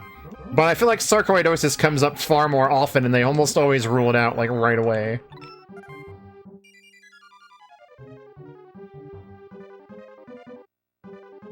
I mean, put the cat somewhere where you can't hear it? That's the only thing I can think of as a solution to that. Aw, fuck, I've gone somewhere I don't need to go. Okay. You can turn around.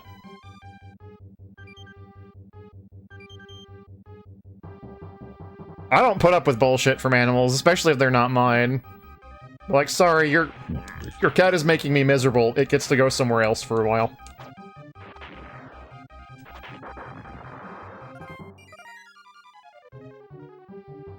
I had started rewatching, like, I wanted to watch, like, all of it at one point, but I stopped, like, partway through Season 2.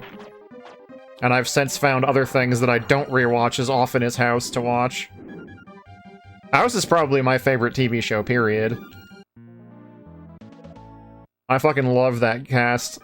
Like, even when they got rid of House's, first 3 staff members, Cameron Foreman and Chase, like, they replaced them with just as awesome fucking characters.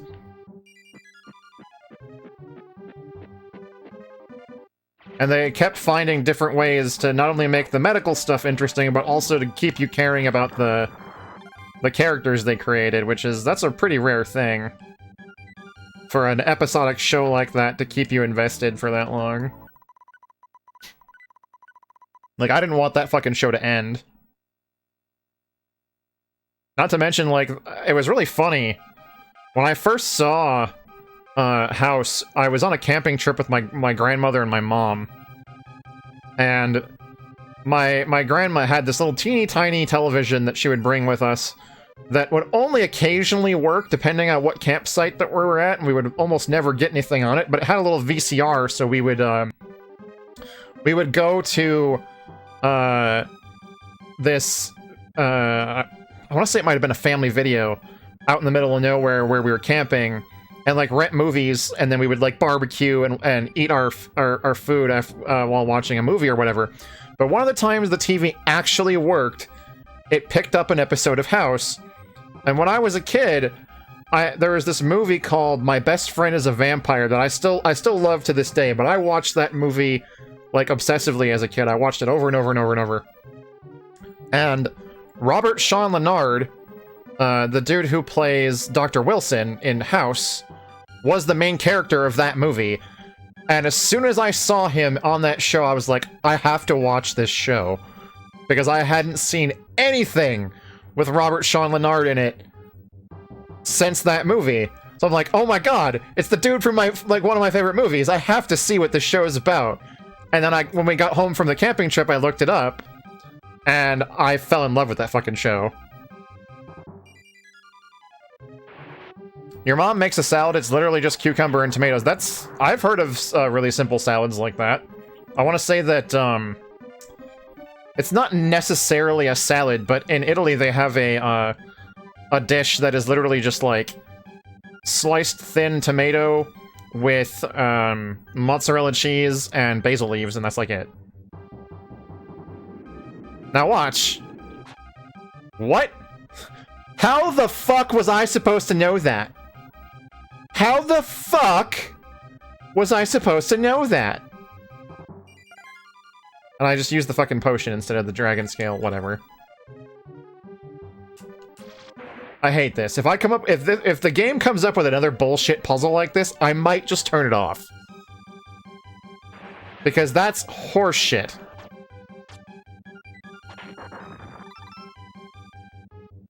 If I knew how to chop up or slice up tomatoes and without making them runny, because you know how some tomatoes have a lot of seeds in it that make it really runny when you chop through it, I would make, I think they call it a caprese salad or something like that. That tomato, mozzarella, basil. I'd eat that all the fucking time because it's a really simple set of ingredients that if you get really good fresh ingredients, so fucking tasty. Ever considered getting a mandolin slicer? Does that stop it from, does that stop it from being runny like that? Because I always thought there was like a special way that you had to cut a tomato to get it. But you tend to eat thin shavings of your hands, but it's a small... Well, you can get a mandolin with a guard, right? Suffa, that's worse than fucking Castlevania 2. Castlevania 2 at least gave you hints. Like, if you talk to the people in the town, you get a basic idea of where to go. I got through the entirety of Castlevania 2, except for a tiny bit towards the end, on my own. I didn't have to look up anything on the internet, and the only thing that happened at the end was I couldn't find out a tiny hint to get me in the right direction towards where Dracula was. And Kane gave me that, and I got through the rest of it on my own. It's rewarding exploration and thinking outside. Fuck that! Fuck that! That's called bad conveyance. And I know I'm just ripping off something that fucking Egoraptor said, but it's absolutely true. When you play a game, they're supposed to slowly, through the gameplay, teach you how to do stuff that the game is going to expect you to do. They don't just present you with random bullshit and expect you to know the answer. That's bad game design.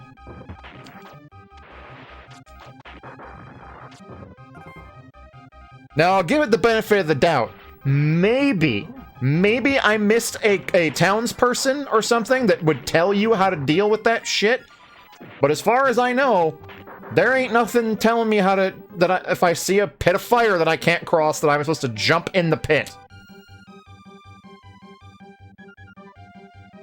You know, a sharp serrated knife like a nice bread knife or a veggie knife, and don't push on it while cutting, let the knife do the work. So is it better to get a mandolin, or would it be better to get like a good vegetable knife?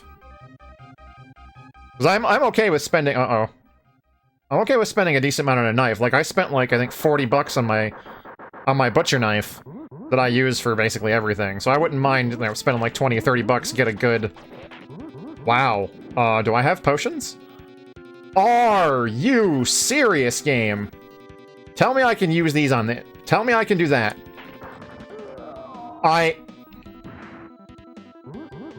What the fuck? What the fuck? Veggie knife would work better than a mandolin for tomatoes. A bread knife? Would a bread knife really be good for tomatoes, though? Because isn't the bread knife serrated in such a way that it feels like it would be wrong for that? Also, let me up the death count.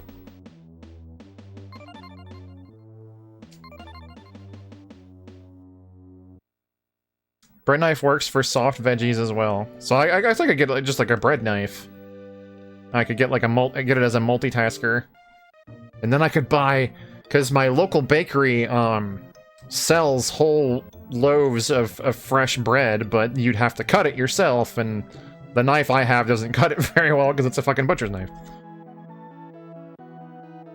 Small ones work good, you use them all the time. Small veggie knife, or the small bread knife? Because the bread knives that I see, at least in the place where I got my butcher's knife, they're like this, they're like really big.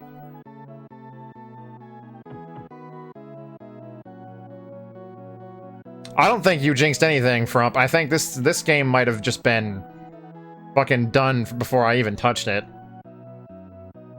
Because this is some bullshit so far. I was good until we got to that fucking fire cave. Now, don't get me wrong, the game did say, by the way, the fire cave's gonna suck.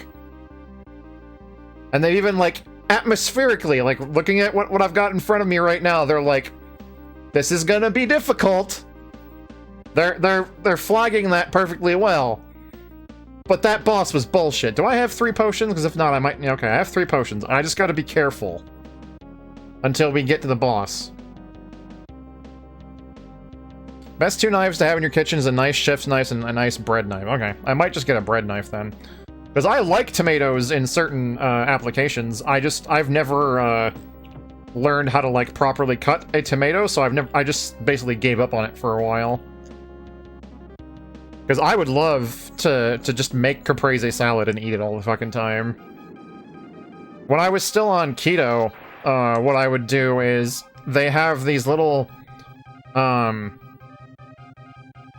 tiny mozzarella balls that you can buy in the grocery store. And I would get those and a container of pizza sauce. And then just put the pizza sauce on the mozzarella and eat that. Sometimes with an addition of some fried garlic on top. But I feel like the actual way that you're supposed to have that would be even tastier than that. Bocconcini? I don't know if I'm butchering your language or not. Probably.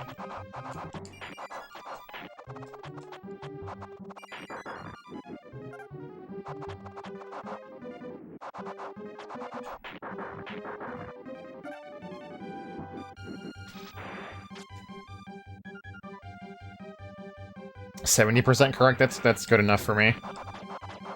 I probably didn't get the tone right, because I'm still speaking it like it's English.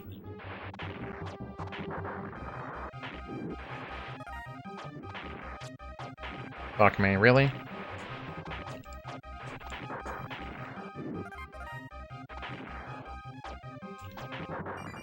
Why didn't you drop any health, you piece of shit? Okay. Down. Hopefully this guy will drop some health. Oh, you're being really easy this time around. Okay. No health, huh? I'm hoping that I can rely on some drops to heal me without me having to waste a potion. I would ideally like to get to that boss with all my potions. But I know the ideal is just never gonna happen. Now, I want to say I can skip that room. I can just go here.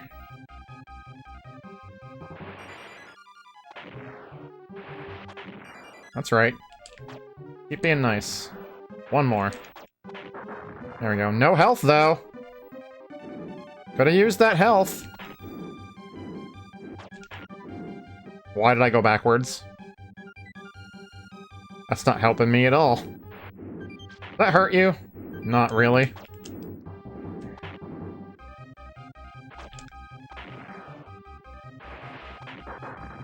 You would drop health on the other side of a fucking obstacle! There are some Japanese. By a dozen fan translation, they all changed something obviously for themselves. Yeah, a lot of fan translations are kind of bad. I say this as someone who's probably been involved in like 24 fan translations of his own, and I look back on them and I'm like, that could have been done better.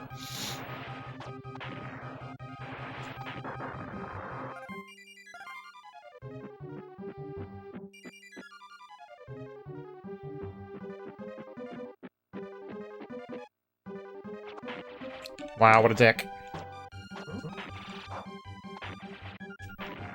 Oh, he like fucking does some crazy pro wrestling shit.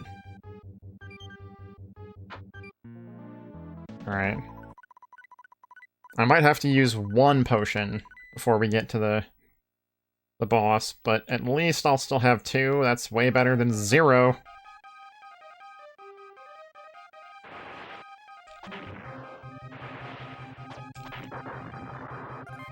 Maybe not. Maybe I can get lucky. Cookies and oat milk. Try and find burrata, which is outer shell is solid mozzarella. Inside is soft mozzarella, shreds, and cream. I don't...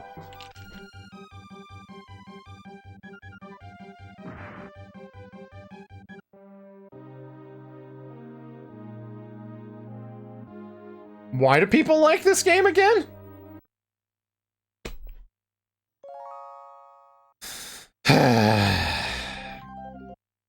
Inside is soft mozzarella, shreds, and cream.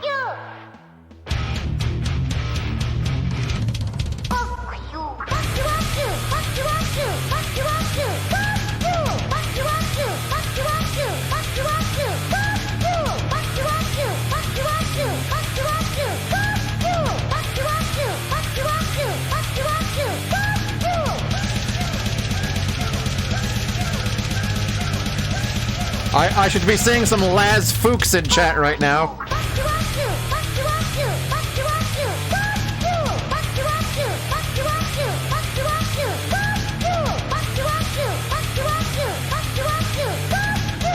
That's the one.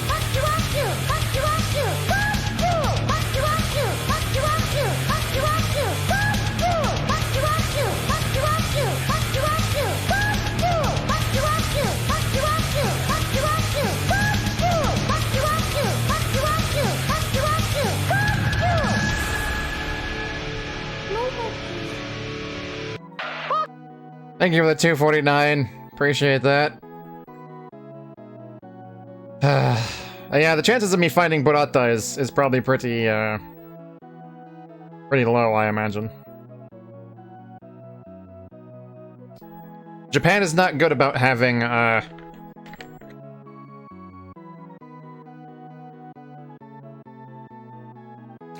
Thank you for the hydrate, G-Man. Japan is not good about having good cheese. I was actually relatively surprised when I found that they actually had the fresh mozzarella stuff. Because, like, another thing that I would do, I would take, they had the full, like, the big balls of fresh mozzarella, and I would slice that into slices, and then buy some, cheap prosciutto, because for whatever reason, Japanese people love prosciutto. Wrap the cheese in prosciutto, and then dip that into the, pizza sauce.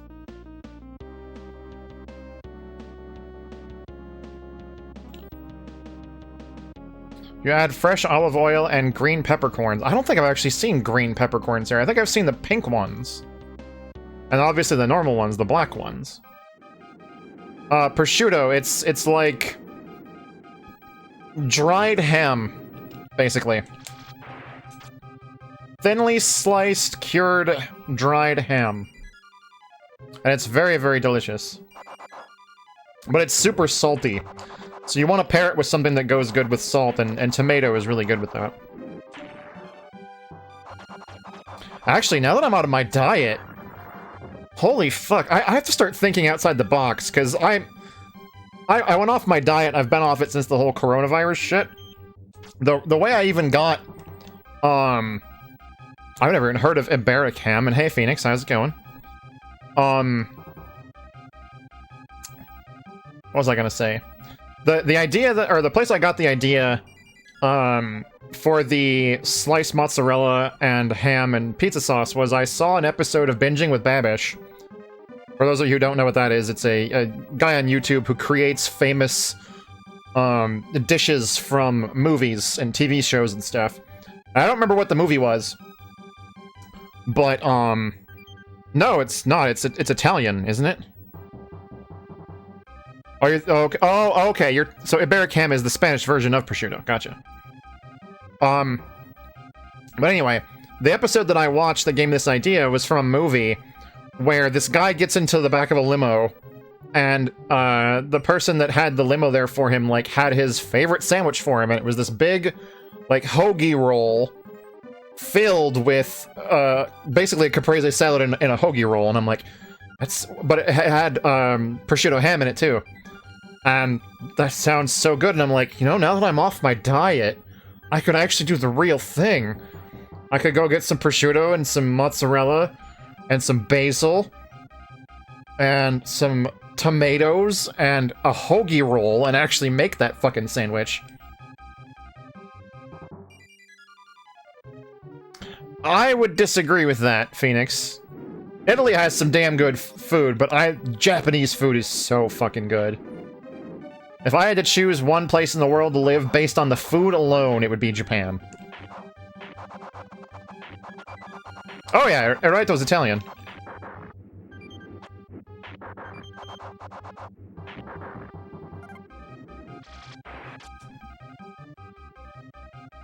To be fair, I've never actually been to Italy, and I've always wanted to go, so one day when I actually have money, I will go to Italy and experience, like, true Italian food, and then maybe, you know, maybe my position on that will change. But I have lived in Japan for a very long time, and one of the reasons is the food here is fucking phenomenal.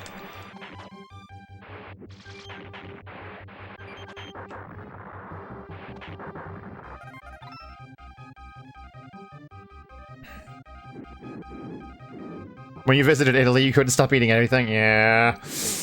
That's... when you travel, it's one of the best things about traveling, is getting to eat all the fucking local delicacies and stuff. Even the stuff that I'm sure that, like, to Italian people, they're probably like, oh, I'm so fucking sick of this, but we don't have that style of food where we are, so we're like, oh my god, it's amazing. Yeah, I've lived in Japan for going on, 5 years straight, and I haven't had Kobe beef before. I've had, fuck, I don't remember what they called it.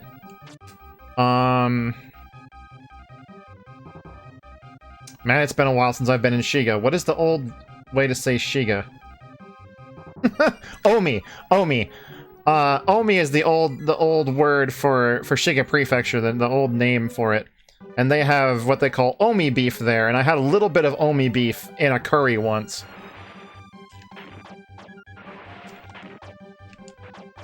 Oh, I love beef too. I just know that Kobe beef is so expensive that it's way out of my price range.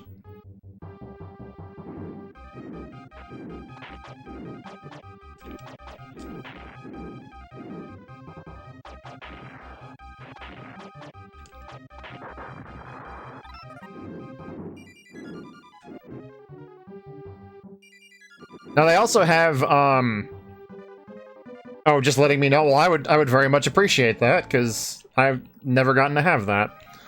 They also have, I don't know what's better, I'd have to look into it, but they have Wagyu, which is just like the standard Japanese, beef thing that they do here, which is really high quality. I've seen that at, they have that at my grocery store, and I've thought about buying, like, a small Wagyu steak just to see what that's like, but little tiny steak like this big is like 15 bucks, and it's only like this thick.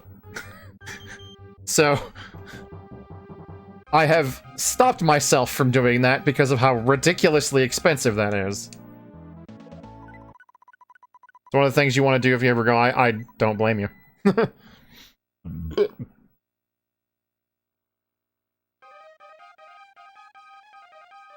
Wasn't cheap, but you return from Japan broke but happy. Yeah, so that's the thing. When you're traveling somewhere, you're like, I don't care, I'll just go home broke. If I become broke, I don't have a home to go to. I'm already here, and I have to just be broke. I have bills that have to get paid, so I can't do that. Yes and no, Eraito.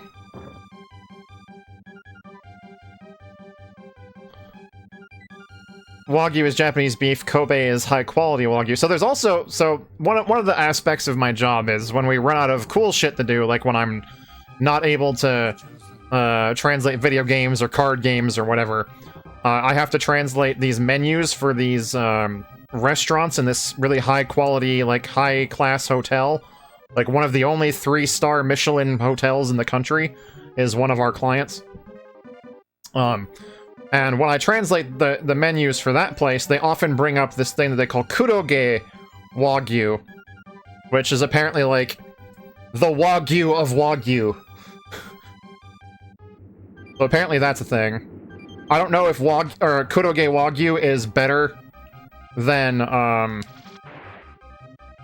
Kobe beef. I don't know which is better. I just know that whenever I've seen the menus later, I look at the prices and I'm like, oh god. Ridiculously expensive for some of these.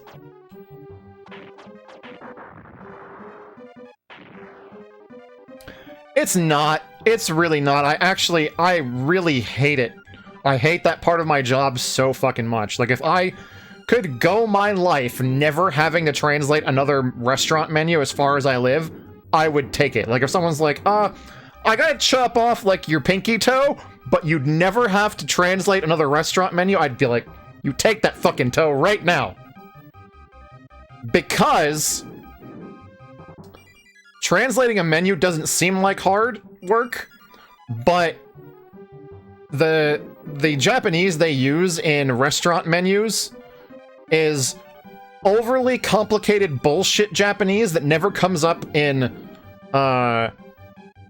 ordinary conversations, and they have a tendency to rely on using words from other languages in their menus too. So I'll see something that's written in katakana, which is the Japanese set of syllables made for words from foreign languages, and I'll look at it and I'll be like, I have no idea what this is, and I Google it, and it's a word in Italian. So I have to translate from Japanese to Italian to English. And I don't speak Italian, or French, or German, or Spanish, and that shit comes up all the time. All the time.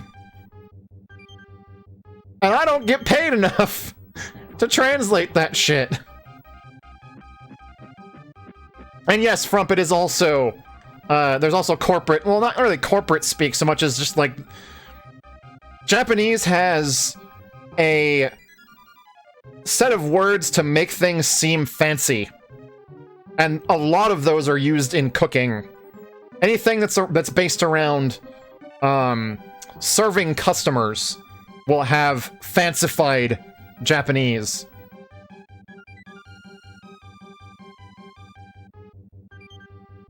Now, don't get me wrong, the rest of my job, I love that stuff, but I was never told when I got my job, oh, by the way, when we don't have the cool shit that you signed up for, you're gonna have to translate bullshit in between it. And it turns out that the bullshit I translate is like 3/4 of my job, whereas the cool shit is like 1/4 of it. So I spend a lot of the time really, really bored and really, really frustrated because I have those menus to translate.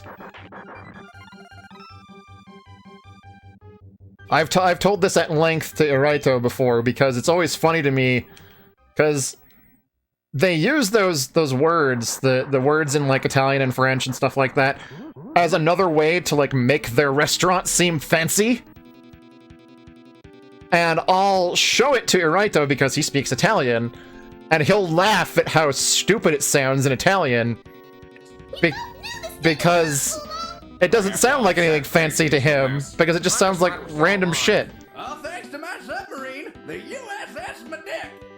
Speaking of which, Oh no. I've been meaning to ask, Knew it. I friggin' knew it. how does it feel riding my dick? Thank you for the 50, and then the 15, and then the 1. I love languages too, and that's why it hasn't driven me entirely batty, but if I do it for too long, I can feel it, like, affect my overall, like, mental well-being. Just because it takes too long for me to do so little.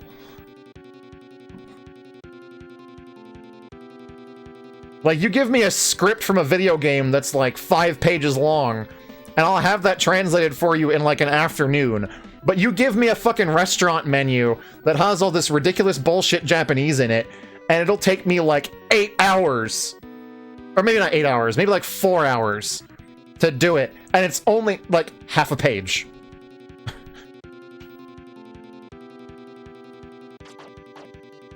I need to put on the potions. Oh yeah, translating in general I like, but it's just like... It's hard to explain if you've never translated anything before. You get used to how phrases work in certain things. So certain things will be way easier to you. I'm sure there's people out there who are used to the phrasings and stuff used in restaurant menus, and they would look at what I'm doing and breeze through it. But I'm not, even though I've been doing it for almost 2 years now. I still have not gotten adjusted to it to the point where I can do it without having to spend a lot of my time researching shit. Meanwhile, I'm really used to video games and card games and stuff that I had already been doing on my own in Japanese. It is really easy for me to do. So I can do a lot more of it in a lot shorter time. You've translated and you were an English teacher, but you know between English and Spanish... maybe. I don't know if... I wouldn't say it's easier, necessarily. I also have never spoken a word of Spanish in my life, aside from, what was it? 4th grade, I want to say, where they forced me to take a year of Spanish, and I think the only thing that I did in that class was I learned how to count from 1 to 100. Hi, Thirsty Dude. And I don't remember how to do that anymore. Hey, Goda, how's it going, dude? Thank you for the hydration biddies.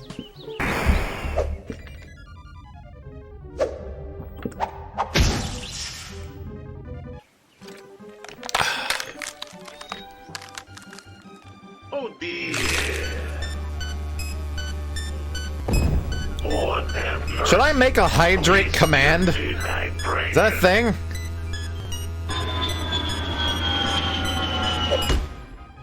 Oh, also, I want to say I did that already, right? Oh, no, I didn't. Though I do want to point out a couple things. So I have this, for those of you who watch Gmail. Yo, Goda, thank you so much for gifting that sub to Phoenix. I appreciate that. Phoenix, enjoy the month of emotes, ad-free entertainment, and double channel points. Yeah, I was a teacher for like 3 years too. I taught English through the JET program, and I was actually in the biggest elementary school in Shiga Prefecture for 3 years. I think I had taught something like probably 1,500 kids in my 3 years there. And I'm actually kind of sad because I don't know, I haven't been super in contact with them since I left, and I don't know what happened with the graduation ceremony for my kids. But my favorite class of kids was supposed to graduate from elementary school this April, but then all this coronavirus stuff happened, so I don't know, like, did their graduation get postponed? Did they just get forced through it? I don't...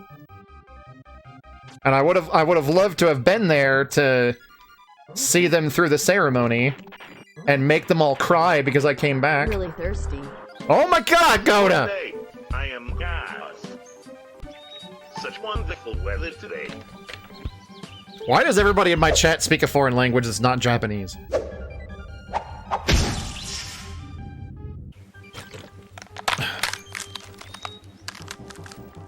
Oh dear. Lord have mercy. Please give me hydration. I'm glad you enjoy the emotes, Phoenix. Let me see if I'm missing something. Is there cooldown and hydration using channel points? There is not. You can spam hydration as much as you want. I have been successful. Speaking of which, I owe Argent a hydrate that snuck in there that I missed.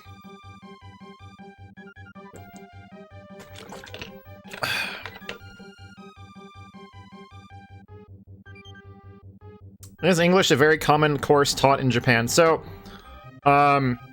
it's actually kind of weird because for a while, oh god, there's more. For a while, it was a widely taught subject, but it wasn't mandatory in elementary school, but then it becomes mandatory in middle school. But while I was teaching English, the government actually made it, forced that they learn English starting in elementary school. They actually made that like a nationwide curriculum change, that English was going to be starting in first grade. But,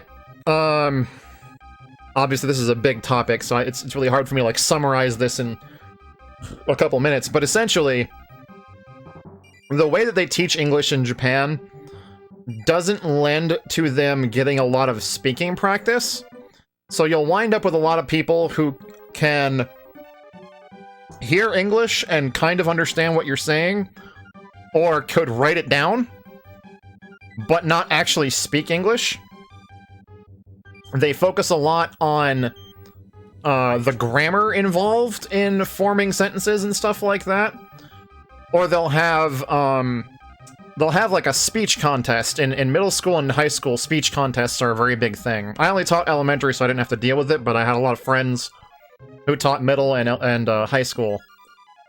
And the sad thing about that is they basically have one of the native English-speaking teachers come in, and we get a basic idea of what these kids want to say, and we help them write it in a natural way, and then they pretty much just memorize it and try to speak it as best they can. They're not actually learning the words. For most of them. There are some kids who they're fucking brilliant, and they pick up a lot of English on their own, or they'll do English in Juku, in their like after school tutoring sessions with other teachers. They'll pick up English through that. Like I had a kid in my favorite class who she took a lot of English in her cram school classes, and she would not only be able to speak everything that we were teaching them, but she would also have all this extra stuff on her own that just blew my fucking mind. Like, I'm a tall man. I'm 6'3", so to these little kids, I was a fucking Titan from Attack on Titan. And they love to do, at the end of a class, I would put my hand up and they would, like, jump up and smack my hand. Because I'm the giant and they love doing shit like that. And this girl would get in line to do that as I was leaving to go to another class. And she knew how to be like, I'd have my hand up and she'd go, higher. Higher, and I'm like, where the fuck did you learn that? I never taught you that.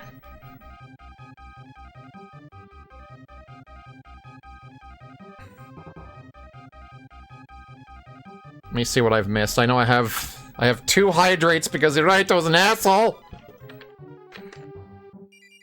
The Garf video makes you laugh, you can't complain. I love that video.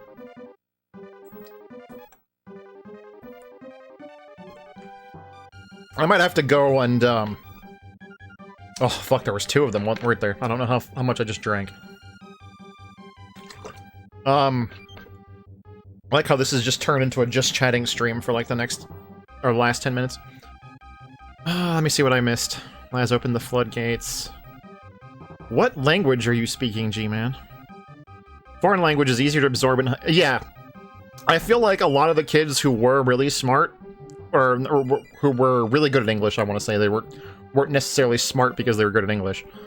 It was because they had a program like the one I was in, where they've just been around English pretty much their whole lives, and they just pick up a lot of the stuff naturally. It was really, really interesting to see these kids grow up, and see them slowly picking up the stuff that I was teaching them and have it, like, stick with them. It was really interesting.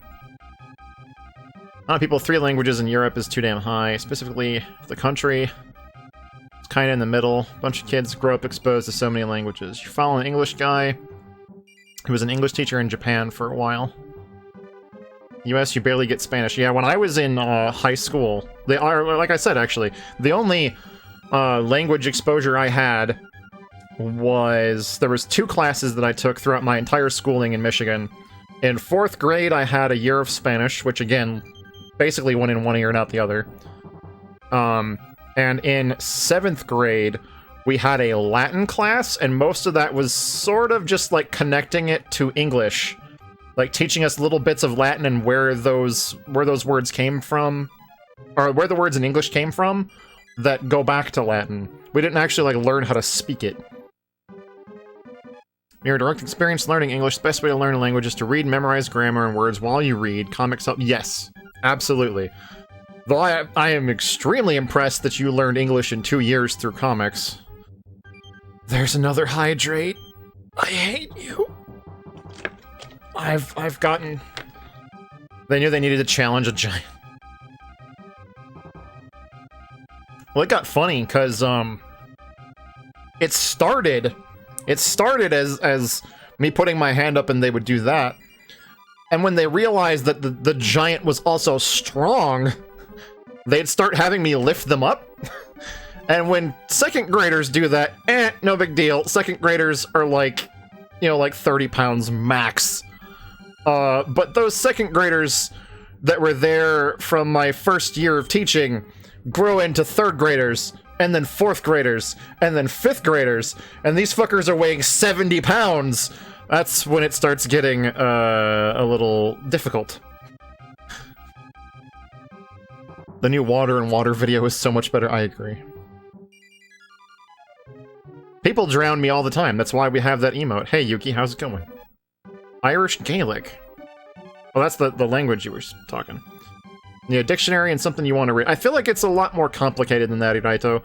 But, that said, one of the things that I constantly tell people, because back when I was a teacher, and I've even had some translators, like budding translators, ask me this question. Like, how did you get so good at Japanese? What did you, like, tell me how you studied. Tell me an effective way to study. And the thing that I always tell them is you spend, like, 2 or 3 years going through textbooks, having a Japanese person teach you the basics of speaking, reading, listening, and writing.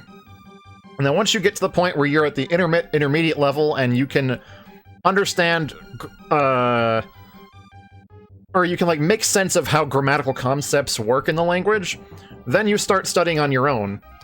And when you start studying on your own, to me, the important thing is that you do the things that you would normally be doing, stuff that you enjoy doing, you do those things in English. So, like, or pardon me, not in English. In Japanese.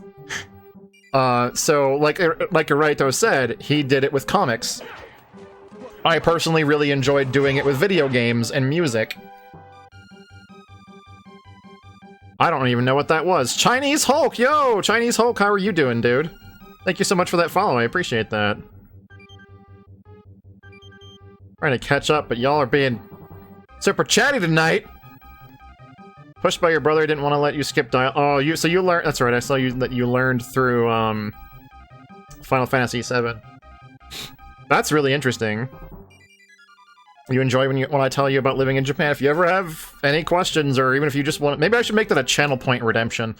Like tell Chad a story from me living in Japan.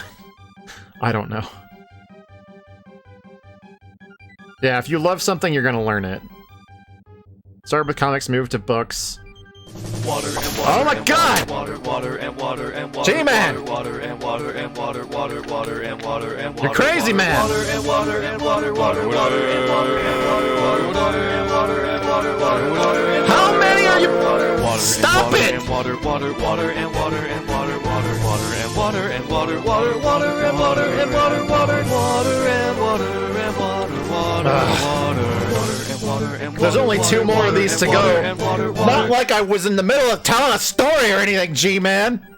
Here, I'm gonna use this opportunity to catch up on chat. Water, water, water, and water, and water, water, water, and water, and water, water, water. Where was I? And water, water, water, and water, and water, water, water, and water, and water. Swolzerous Doodle Lifting Kids. I mean, I haven't done it in like 2 years, so. Water and water and water, water, water and water and water, water, water and water and water, water, water and water and water, water, water and water and water, water.